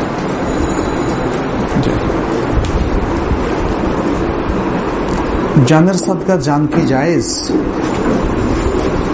জানের সাদকা এমন কথা তো আসলে কোরআনে বা হাদিসে এভাবে আসেনি। সাধারণ মানুষ কোরআন হাদিস থেকে কিছুটা ইমপ্রেশন নিয়েছে, এই কারণে হয়তো আসতে পারে। যেমন আকিকার ক্ষেত্রে বলা হচ্ছে কুল্লু গোলামিন মুরতাহিনুন বিআকিকাতিহি, প্রত্যেক সন্তান বা নবজাতক তার আকিকার কাছে দায়বদ্ধ। রাসূল সাল্লাল্লাহু আলাইহি ওয়াসাল্লাম এরপরে বললেন ফাআমিতু আনহুল আদা ফাআহরিকু আনহু দামান ওয়া আমিতু আনহুল আদা। অতএব তোমরা তার পক্ষ থেকে একটা জানকে কোরবানি করো, মানে আকিকা করো, এবং তার উপর থেকে প্রবলেমগুলোকে দূর করে দাও। অর্থাৎ এই আকিকার মধ্য দিয়ে আশা করা যায় সে যেটা একটা ইবাদত করা হলো এবং এটা রেকমেন্ডেড ইবাদত, আল্লাহ তাআলা তাকে একটা বিশেষ নিরাপত্তা দান করবেন, সে কথা এখানে বলা হয়েছে। সেখান থেকেই হয়তো মানুষ বলছে আরে তাহলে আকিকা তো জানের বদলে একটা জান, তাহলে আমি যদি বিপদে পড়ি, মারা যাওয়ার সম্ভাবনা থাকে, তাহলে আমি একটা আরেকটা জান কোরবানি করলে বাস আল্লাহ আমার জানকে বাঁচায় রাখবে। এগুলো সব কি আসছে? কোনো দলিল নাই। তবে দান খারাপ সাদাকা তো ভালো। আপনি ওই জানার বদলা দিবেন কেমনে? আল্লাহর সাথে কি আপনার কথা হয়েছে? কেমনে? মানে আপনি এটা মানে সাদাকা করার পরেও তো আল্লাহ আপনাকে নিতে পারেন, নিয়ে যেতে পারেন না। জানের বদলা জান, এই কথাটা ঠিক নয়। বরং যখনই আমরা কোনো বিপদে পড়ি তখন সাদাকা দেওয়াটা ভালো। as-সাদাকাতু তুতফিউ গাদাবার রাbb, সাদাকা মহান রব্বুল আলামিনের ক্রোধ এবং গজবকে একদম মিটিয়ে দেয়। আমরা তো অনেক ভুল করি। আল্লাহ সবচেয়ে ক্রুদ্ধ হন যখন আমরা কোনো হারাম কাজে লিপ্ত হই। আল্লাহ সবচেয়ে বেশি ক্রুদ্ধ হন। হারাম কাজে লিপ্ত হলে আল্লাহ ক্রুদ্ধ হন। তাহলে আল্লাহর এই ক্রোধকে, মানে আল্লাহর তো একটা সিস্টেম আছে, আল্লাহ ইচ্ছা করলে এমনি কুল হয়ে যেতে পারেন, আপনার উপর থেকে ক্রোধ উঠিয়ে নিতে পারেন। কিন্তু আল্লাহ কিছু সিস্টেম রেখেছেন। আপনি সালাত পড়বেন নিয়মিত, ঈমানের জায়গা ঠিক থাকবেন, অন্য অন্য ইবাদত করবেন, তাহলে আল্লাহ তাআলা আপনার প্রতি আস্তে আস্তে রাজি খুশি হবেন। এর মধ্যে একটা গুরুত্বপূর্ণ বিষয় হচ্ছে সাদাকা। জন্য যদি আপনি অসুখে পড়েন, আপনি গুরুত্বপূর্ণ কোনো একটা বিষয় আল্লাহর কাছে চাচ্ছেন, এরকম যদি হয় তাহলে আপনি সাদাকা দিতে পারেন। তবে মানত না করা ভালো। সাদাকাটা মানত আকারে দিবেন না। অর্থাৎ আল্লাহ যদি তুমি আমাকে সাফল্য দাও, যদি চাকরিটা পাওয়া যায়, ঢাকা মেডিকেলে চান্স পাওয়া যায়, হ্যাঁ, তাহলে আমি একটা ছাগল কোরবানি করব, এটা হলো শর্ত হয়। আচ্ছা, যদি চান্স না পান তাইলে আল্লাহ করুন, আল্লাহ দিলা না, পাইবা না।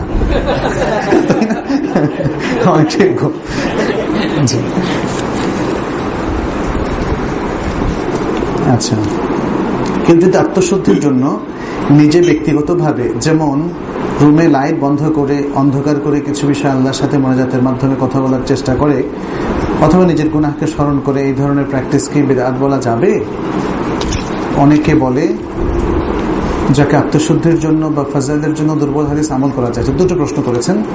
প্রথম হচ্ছে, আমি আমার মনোযোগ ফিরিয়ে আনার জন্য পরিবেশ তৈরিতে কোনো বাধা নাই, কিন্তু আপনি যদি মনে করেন, যেটা অনেক মসজিদে আমরা লক্ষ্য করেছি, যে অন্ধকার করে দিলে খুশু বাড়ে, তারাবির নামাজের ক্ষেত্রে এটা দেখি, এটা বিদআতের মধ্যেই পড়বে।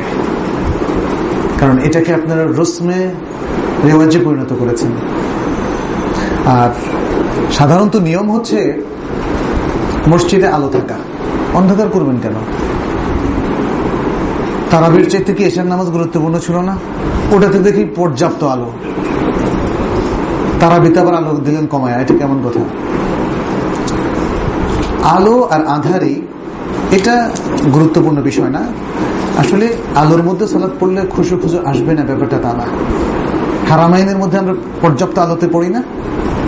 হারামাইনের ইমাম তারাবিতে বা তাহাজ্জুদে যেভাবে কাঁদেন এবং তার সাথে মুসল্লিরা কাঁদে, আমাদের এখানে তো সেরকম দেখি না।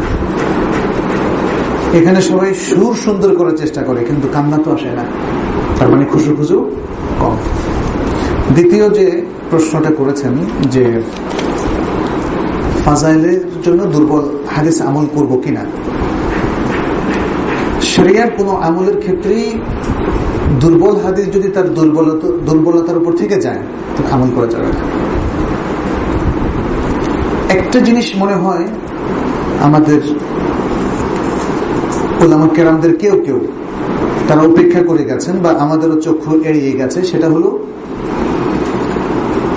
ফাজাইলের আমলের ক্ষেত্রে আমরা দেখি যে সওয়াবের কথাগুলো বলা হয়, এই আমল করলে এত সওয়াব, এই আমল করলে এত সওয়াব। এটা কিন্তু আকীদারও ইস্যু। আমরা দেখি যারা ফজিলতের আমলের জন্য দুর্বল হাদিস অনুযায়ী আমল করা যাবে বলেন, তারা আবার আকীদার ব্যাপারে স্ট্রিক্ট। যেমন হানাফি মাযহাবের বইগুলোতে, উসুলের বইগুলোতে আমরা দেখি তারা বলেছেন যে একজন ব্যক্তির রিওয়ায়াত শুদ্ধ হলেও আকীদার ব্যাপারে গ্রহণ করা যাবে না, শুদ্ধ হলেও গ্রহণ করা যাবে না।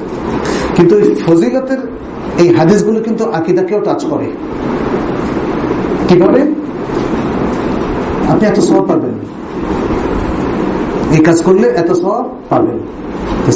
সওয়াবের সংবাদটা তো আকীদার সাথে রিলেটেড, আল্লাহ দিবে, আল্লাহর ব্যাপারে একটা তথ্য দেওয়া হচ্ছে। এখানে দুটো জিনিস, একটা হলো আকীদার বিষয় আর একটা হলো আমল। এখানে মুহাদ্দিসিনদের মূলনীতি হচ্ছে, জমহুর মুহাদ্দিসিনদের মূলনীতি হচ্ছে, সেটা আপনার ফজিলতের আমল হোক, যে আমল শরিয়ার যে কোনো আমল, সেটা ফরজ হোক, মুস্তাহাব হোক বা যে কোনো নফলই হোক না কেন, এই আমলের ক্ষেত্রে হাদিস যদি দুর্বল থেকে যায় এবং দুর্বলতা কোনোভাবেই না কাটে, তাহলে আমল বন্ধ থাকবে, আমল বন্ধ থাকবে যতক্ষণ না ওই হাদিসের দুর্বলতা কেটে যায়। এখন দুর্বলতার কারণ অনেক সময় থাকতে পারে। আমার কাছে যত হাদিস আছে, এই হাদিসের মধ্যে আমি দেখলাম যেটা কোনো মতে দুর্বলতা কাটছে না, কিন্তু হয়তো শেখ আলবানির আরেকটা আলোচনা দেখে আমি দেখলাম যে না, আরেকটা রেওয়ায়েত উনি বের করেছেন, পাওয়া গিয়েছে এবং সেটা সহিহ, সেই রেওয়ায়েত দিয়ে এই হাদিসটা হাসান লেগারি হয়ে গেছে। তাহলে ইনফরমেশন গ্যাপের কারণেও, কারণ আমাদের কাছে যে তথ্য আছে সেই তথ্যের ভিত্তিতে আমরা সিদ্ধান্ত নেই। এই হাদিসটা এখন আমাদের কাছে অ্যাভেলেবল যত ওলামায়ে কেরাম আছেন, যে বই আছে, সে অনুযায়ী দেখছি অনেক চেষ্টা করার পরেও এটা দুর্বলতা কাটেনি। কিন্তু ফার্দার কোনো ইনফরমেশন এসে যদি দেখা যায়, আরেকজন বিজ্ঞ আলেম এসে বললেন যে না, এর দুর্বলতা কেটে গিয়েছে শাহিদ এবং এতেবারের আরেকটা রিওয়ায়াতের কারণে, তখন কিন্তু সেটা গ্রহণযোগ্য হতে পারে। এটা খুব সূক্ষ্ম একটা বিষয়, হয়তো সাধারণ সকল মানুষ এই জিনিসটা ইমপ্লিমেন্ট করার জন্য উপযুক্ত নাও হতে পারেন। সেক্ষেত্রে আমরা যারা সাধারণ আছে, আমাদের উচিত হবে স্কলারদের ওপিনিয়নের উপর নির্ভর করা। যদি দেখা যায় যে এটা হাসান লেগাইরিহি হয়, যুক্তিগ্রাহ্য এবং একাডেমিকলি, তাহলে সেটা গ্রহণ করা যেতে পারে। কিন্তু তার আগ পর্যন্ত আমরা সহিহ এবং হাসান এই দুই ধরনের হাদিসের মধ্যেই সীমাবদ্ধ থাকব।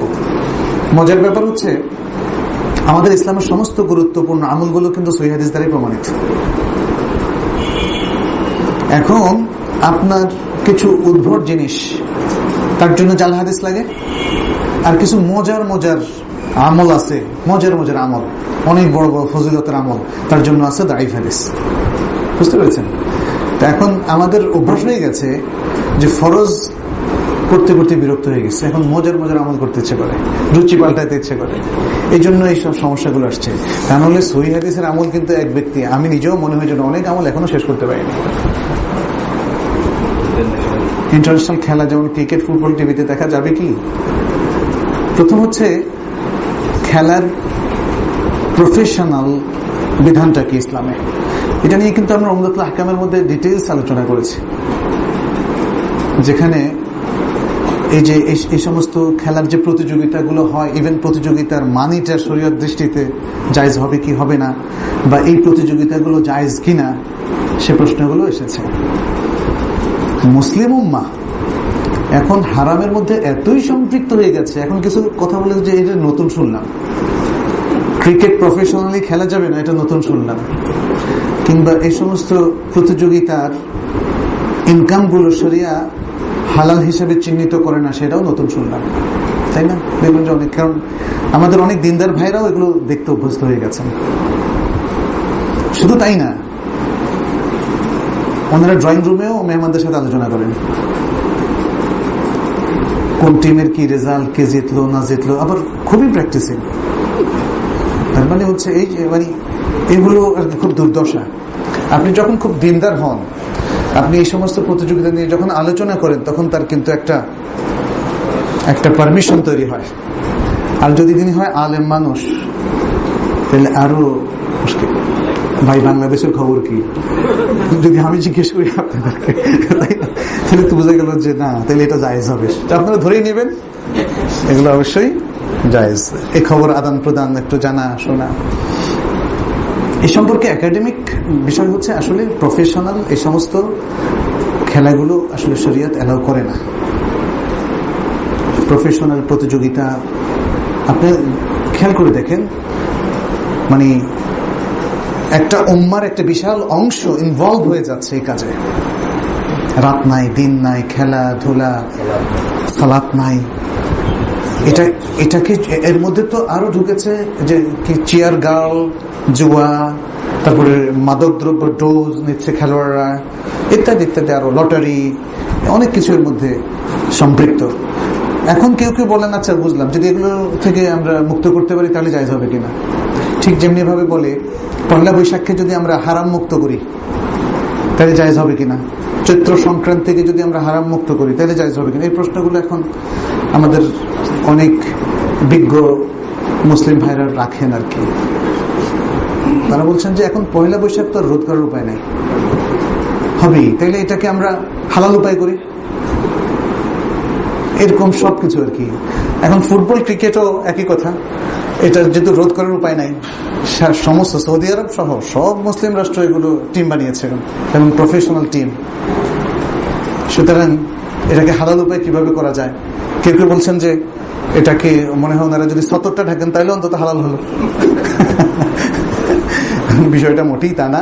আসল জায়গার সমস্যা এই ধরনের প্রতিযোগিতা শরিয়া অ্যালাউ করে না। শরিয়া শুধু অ্যালাউ করে যদি আজকে বিকেলে 1 ঘন্টা আপনারা ক্রিকেট খেলেন শারীরিক ব্যায়ামের জন্য, যদি আজকে বিকেলে 1 ঘন্টা আপনারা ফুটবল খেলেন মাঠে, ছোট মাঠে, বড় মাঠে, কোনো অসুবিধা নেই, ব্যাডমিন্টন খেলেন।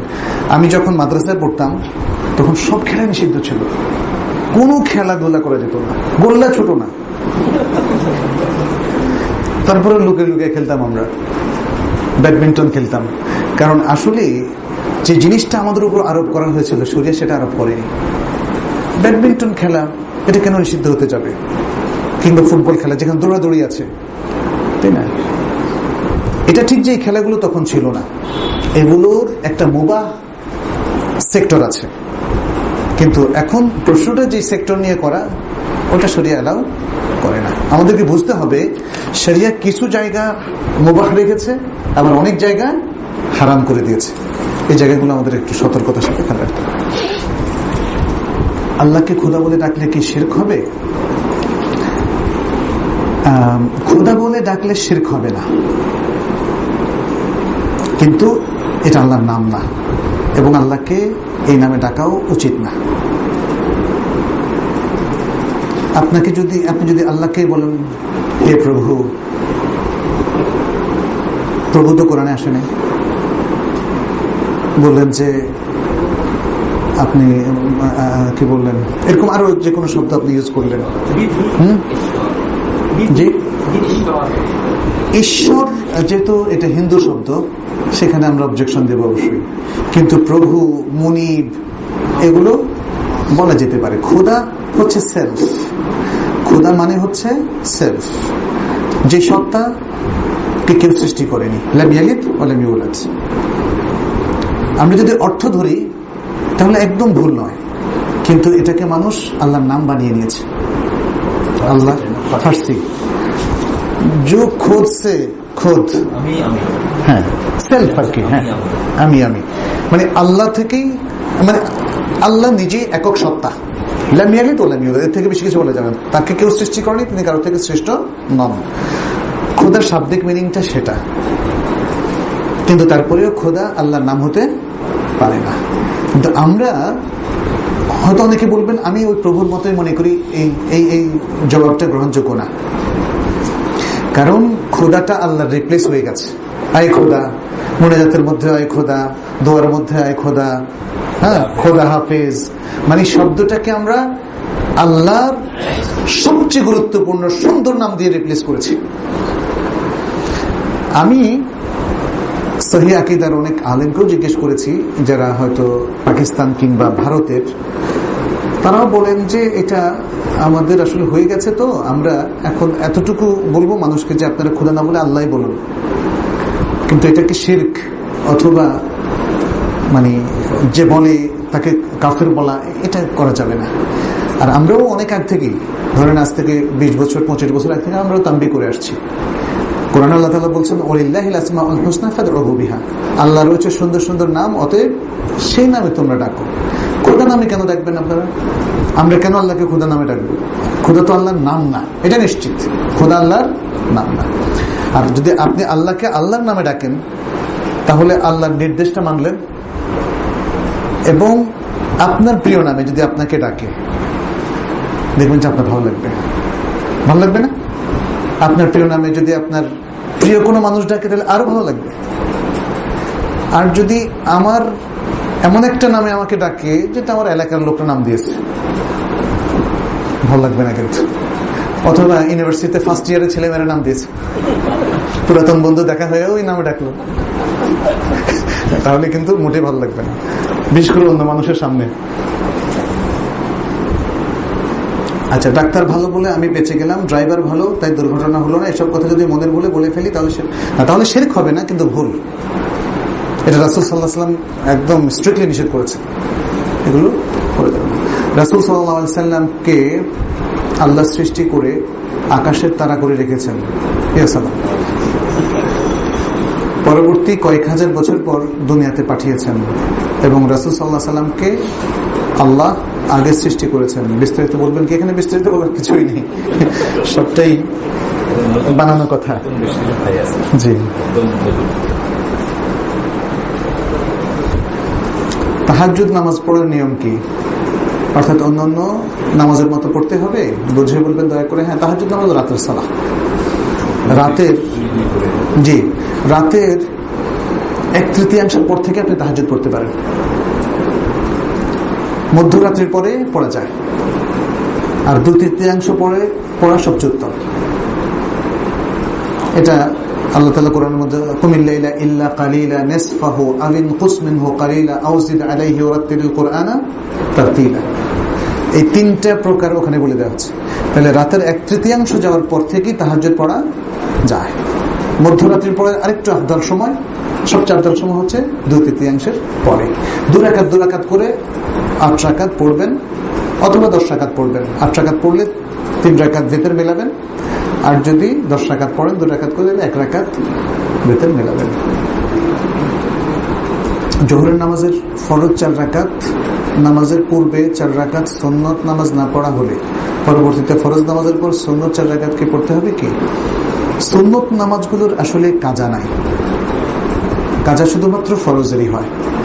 কিন্তু কেউ যদি প্রথম 4 রাকাত সুন্নাত মিস করেন, অথবা 2 রাকাত, জোহরের আগে 2 রাকাতও পড়া যায়, 4 রাকাতও পড়া যায়।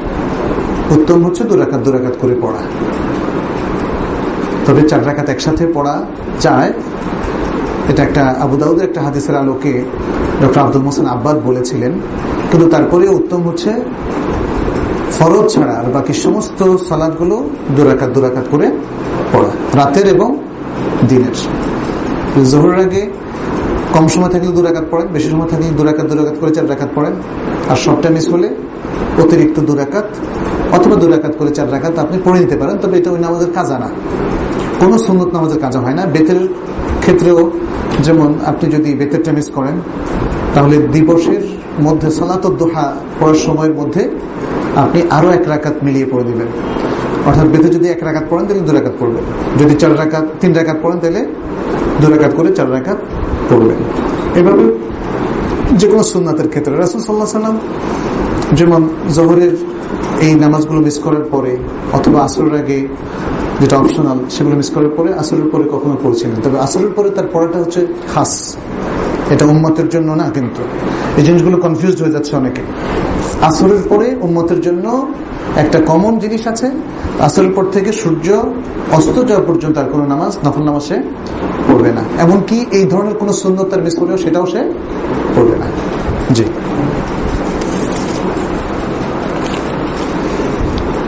একটা গরু 7 ভাগের ভিতর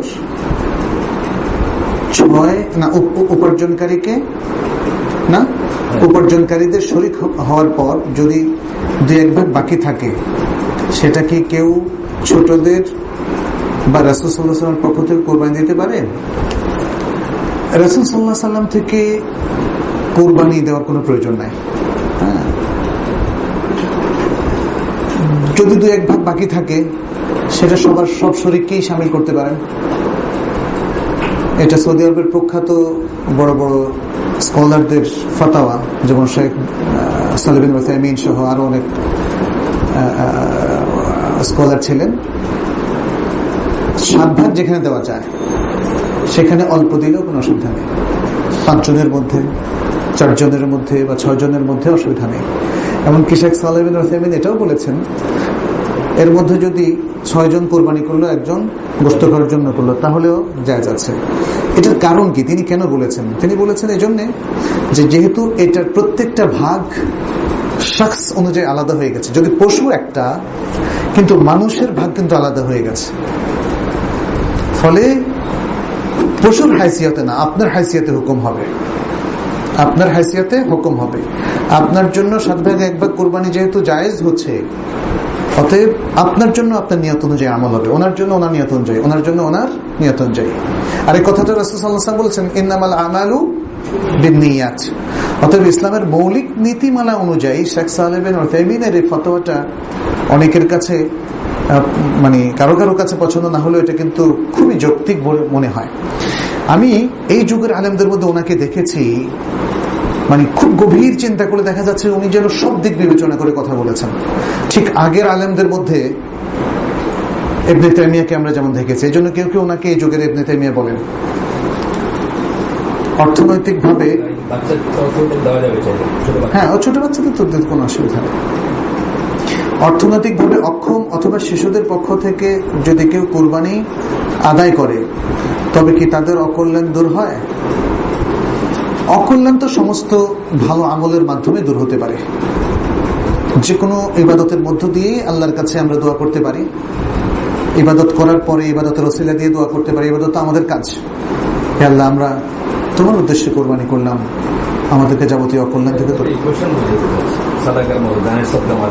ও না, এমন কোন ইকুয়েশন নাই। এমনি প্রত্যেকটা ভালো কাজ তো মানুষের সাইয়াত গুলোকে মিটিয়ে দেয়, সেটা একটা ইমপ্রেশন নেওয়া যেতে পারে। তবে মানে আপনি যদি শুধু বলেন যে কোরবানির মাধ্যমে অকল্যাণই শুধু দূর হয়, কোরবানি তো শুধু অকল্যাণ দূর করার জন্য খাস না, এটা মনে রাখতে হবে। আর একটা পরিবার থেকে একটা কোরবানি যথেষ্ট, একটা পরিবার থেকে একটা কোরবানি যথেষ্ট। প্রত্যেকের জন্য জনে জনে কোরবানি করাটা জরুরি নয়, তবে কারো সামর্থ্য থাকলে করতে পারেন। তবে গোশগুলো একদম নিজেরা জমায় রাখেন না আর কি, গোশগুলো একটু বেশি মাত্রা যেন বন্টন করা যায়। ও আর একটা আছে না, উপার্জনক্ষম সন্তানদের পক্ষ থেকে বাবা মা যদি কোরবানি দেয় তবে কি তা সঠিক হতে পারে? মুসলিমদের কারো পক্ষ থেকে যদি আমরা কোরবানি দিই সেটা হবে না? রাসূল সাল্লাল্লাহু আলাইহি ওয়াসাল্লাম নিজে তার নিজের পক্ষ থেকে, উম্মতের পক্ষ থেকে, উম্মতের জীবিত মৃত সবার পক্ষ থেকে কোরবানি করেছেন। কারণ তিনি যখন বলছেন আল্লাহুম্মা হাদা আন মুহাম্মদ ওয়া আলি মুহাম্মদ, মুহাম্মদের পরিবার পরিজন, ওয়া উম্মতে মুহাম্মদ, উম্মতের জীবিতদের কথা বলেন, জীবিত মৃত। এই জন্য অনেকেই মানে বিশেষ করে শেখ সালেহ বিন উসাইমিন সহ অনেকেই বলেছেন যদি মৃত ব্যক্তি ওসিয়ত করে যায় তাহলে তার পক্ষ থেকে কোরবানি করবেন, আদারওয়াইজ আপনার কোরবানির মধ্যে তারা ইনক্লুডেড হয়ে যাচ্ছে। আপনার মা বাবা যদি মারা গিয়ে থাকে তাহলে আপনার কোরবানির মধ্যে কিন্তু তারা অন্তর্ভুক্ত হয়ে যাচ্ছে। আর রাসূল সাল্লাল্লাহু আলাইহি ওয়াসাল্লাম যখন 100 কোরবানি করলেন বিদায় হজে, এর মধ্যে তো সবটা নিজের পক্ষ থেকে করেন, নিজের পরিবারের পক্ষ থেকে করেন, উম্মতের পক্ষ থেকে করেছেন। এই জন্য অন্য মুসলিমের পক্ষ থেকে করতে অসুবিধা নেই, সে জায়গায় আপনি আপনার উপার্জনক্ষম সন্তানের পক্ষ থেকে করতে কোনো অসুবিধা নেই। রাসূল সাল্লাল্লাহু আলাইহি সাল্লাম বা মৃতদের পক্ষ থেকে যদি কোরবানি আদায় করা হয় তবে কি মৃতদের সওয়াব লাভ হবে? মৃতদের পক্ষ থেকে স্পেশাল কোরবানি করা যাবে কিনা এটা নিয়ে উলামায়ে কেরাম কিছু মতভেদ করেছেন। শেখ বিন বাজের মতে করতে কোনো অসুবিধা নেই। আবার অনেকে বলেছেন যদি কোরবানি করা যায়, কোরবানি করা তাহলে সেটা সাদাকা করে দিতে হবে। হ্যাঁ, আর আবার কেউ কেউ বলেছেন যে মৃতের পক্ষ থেকে আমভাবে কোরবানি না করে যদি সে ওসিয়ত করে যায় শুধু তখনই করতে হবে, ইত্যাদি নানা মত আছে। তবে মৃতের পক্ষ থেকে সলিড ভাবে কোরবানি করা যাবে না এমন কোন শক্তিশালী দলিল আসলে নাই। এখন দলিলটার ইমপ্লিকেশনের ক্ষেত্রে আমরা কিছু মত দেখতে পাচ্ছি।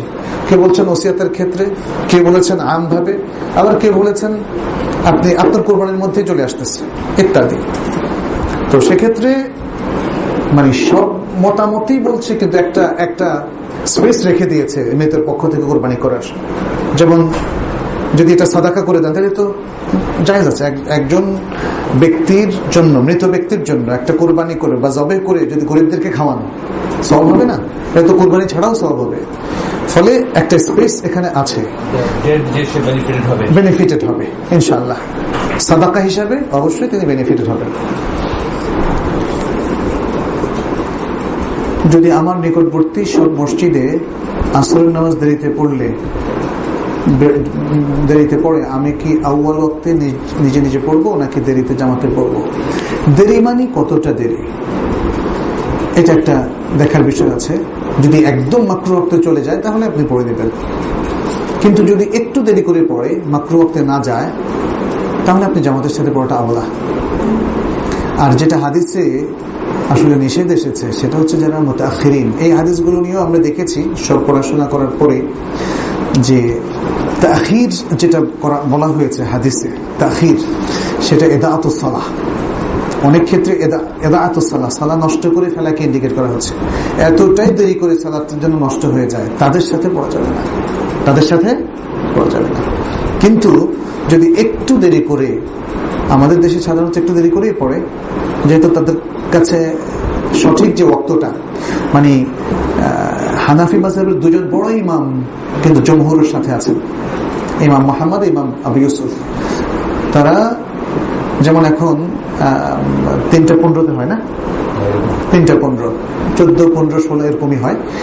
এটা উম্মুল কুরার তাকওয়িম অনুযায়ী, এটা হচ্ছে জমহুর উলামায়ে কেরামের যে তাকওয়িম নামাজের ক্যালেন্ডার, সে অনুযায়ী এটা জমহুর অধিকাংশ উলামায়ে কেরাম এবং হানাফি মাযহাবের দুজন প্রখ্যাত আলেম ইমাম আবু ইউসুফ, ইমাম মুহাম্মদ এই মতের পক্ষে। কিন্তু মুতাআখিরিন আল মাযহাব তারা দ্বিতীয় মত, ওই যে যেটা 2 গুণ হওয়ার পরে, সে কারণে কিছু তাখির হয়। দ্বিগুণ যখন হয়, তো হ্যাঁ, ছায়াটা যখন দ্বিগুণ হয় তখন হানাফি মাযহাবে ওয়াক্ত শুরু হয়। যদি এর 15 মিনিটের মধ্যেও সালাত পড়া যায় তাহলে এটাকে খুব তাখির, মাকরুহ ওয়াক্ত বলা যাবে না। মাকরুহ ওয়াক্ত আরো পরে, যখন সূর্যের তেজটা একদম কমে যায়, হ্যাঁ, সেটা লাল না হলুদ হয়ে যায়, কারণ এমনি কোনো সন্দেহ নেই যদি আমাদের সুযোগ থাকে আউয়াল ওয়াক্তে পড়ার, অবশ্যই আমরা সেটা পড়বো। মসজিদগুলো যদি আউয়াল ওয়াক্তে পড়ে সেটা আরো ভালো, কারণ বুখারীর হাদিসের মধ্যে স্পষ্ট আছে রাসূলুল্লাহ সাল্লাল্লাহু আলাইহি ওয়াসাল্লাম তিনি আসর ওয়াক্ত এত আউয়াল ওয়াক্তে পড়তেন যে মদিনার এক প্রান্ত থেকে গিয়ে আবার ওই জায়গায় ফিরে আসলেও সূর্যের তেজ খুবই শক্তিশালী থাকতো। তাহলে বোঝা যাচ্ছে যে এটাই হচ্ছে সবচেয়ে শক্তিশালী মত। এখন যেটা 3টা 14, 15 বা 16তে যে ওয়াক্তটা হয় এটাই সবচেয়ে সাহিহ, এবং এটা সব মাযহাবের অনেক উলামায়ে কেরাম এর মধ্যে আছেন। সাহরি খাওয়ার পূর্বে আজান দেওয়ার সহিহ দলিল থাকার পরেও,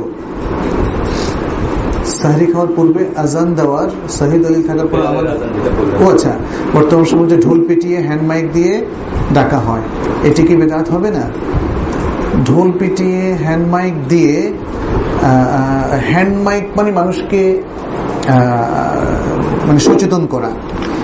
এখন ঢোল পিটানোটা তো আসলে এটা ইসলামিক কালচারের মধ্যেই পড়ে না, কিন্তু হ্যান্ড মাইক হচ্ছে মুকাব্বিরুস সাউত, কাউকে হয়তো বলে তাদেরকে সজাগ করা হলো, এটাকে একদম বিদআত বলা যাবে না যতক্ষণ না এটাকে, কারণ এটা একটা হচ্ছে তানবিহ, সতর্কবাণী উচ্চারণ করে, কিন্তু এটাকে যদি রেওয়াজে পরিণত করা হয় যেমন কোন কোন সমাজে আছে গান বাজনা দিয়ে বাড়িতে ঘুরে ঘুরে ঘুরে তারা মনে করে এটার মধ্যে একটা মানে সওয়াব আছে একটা।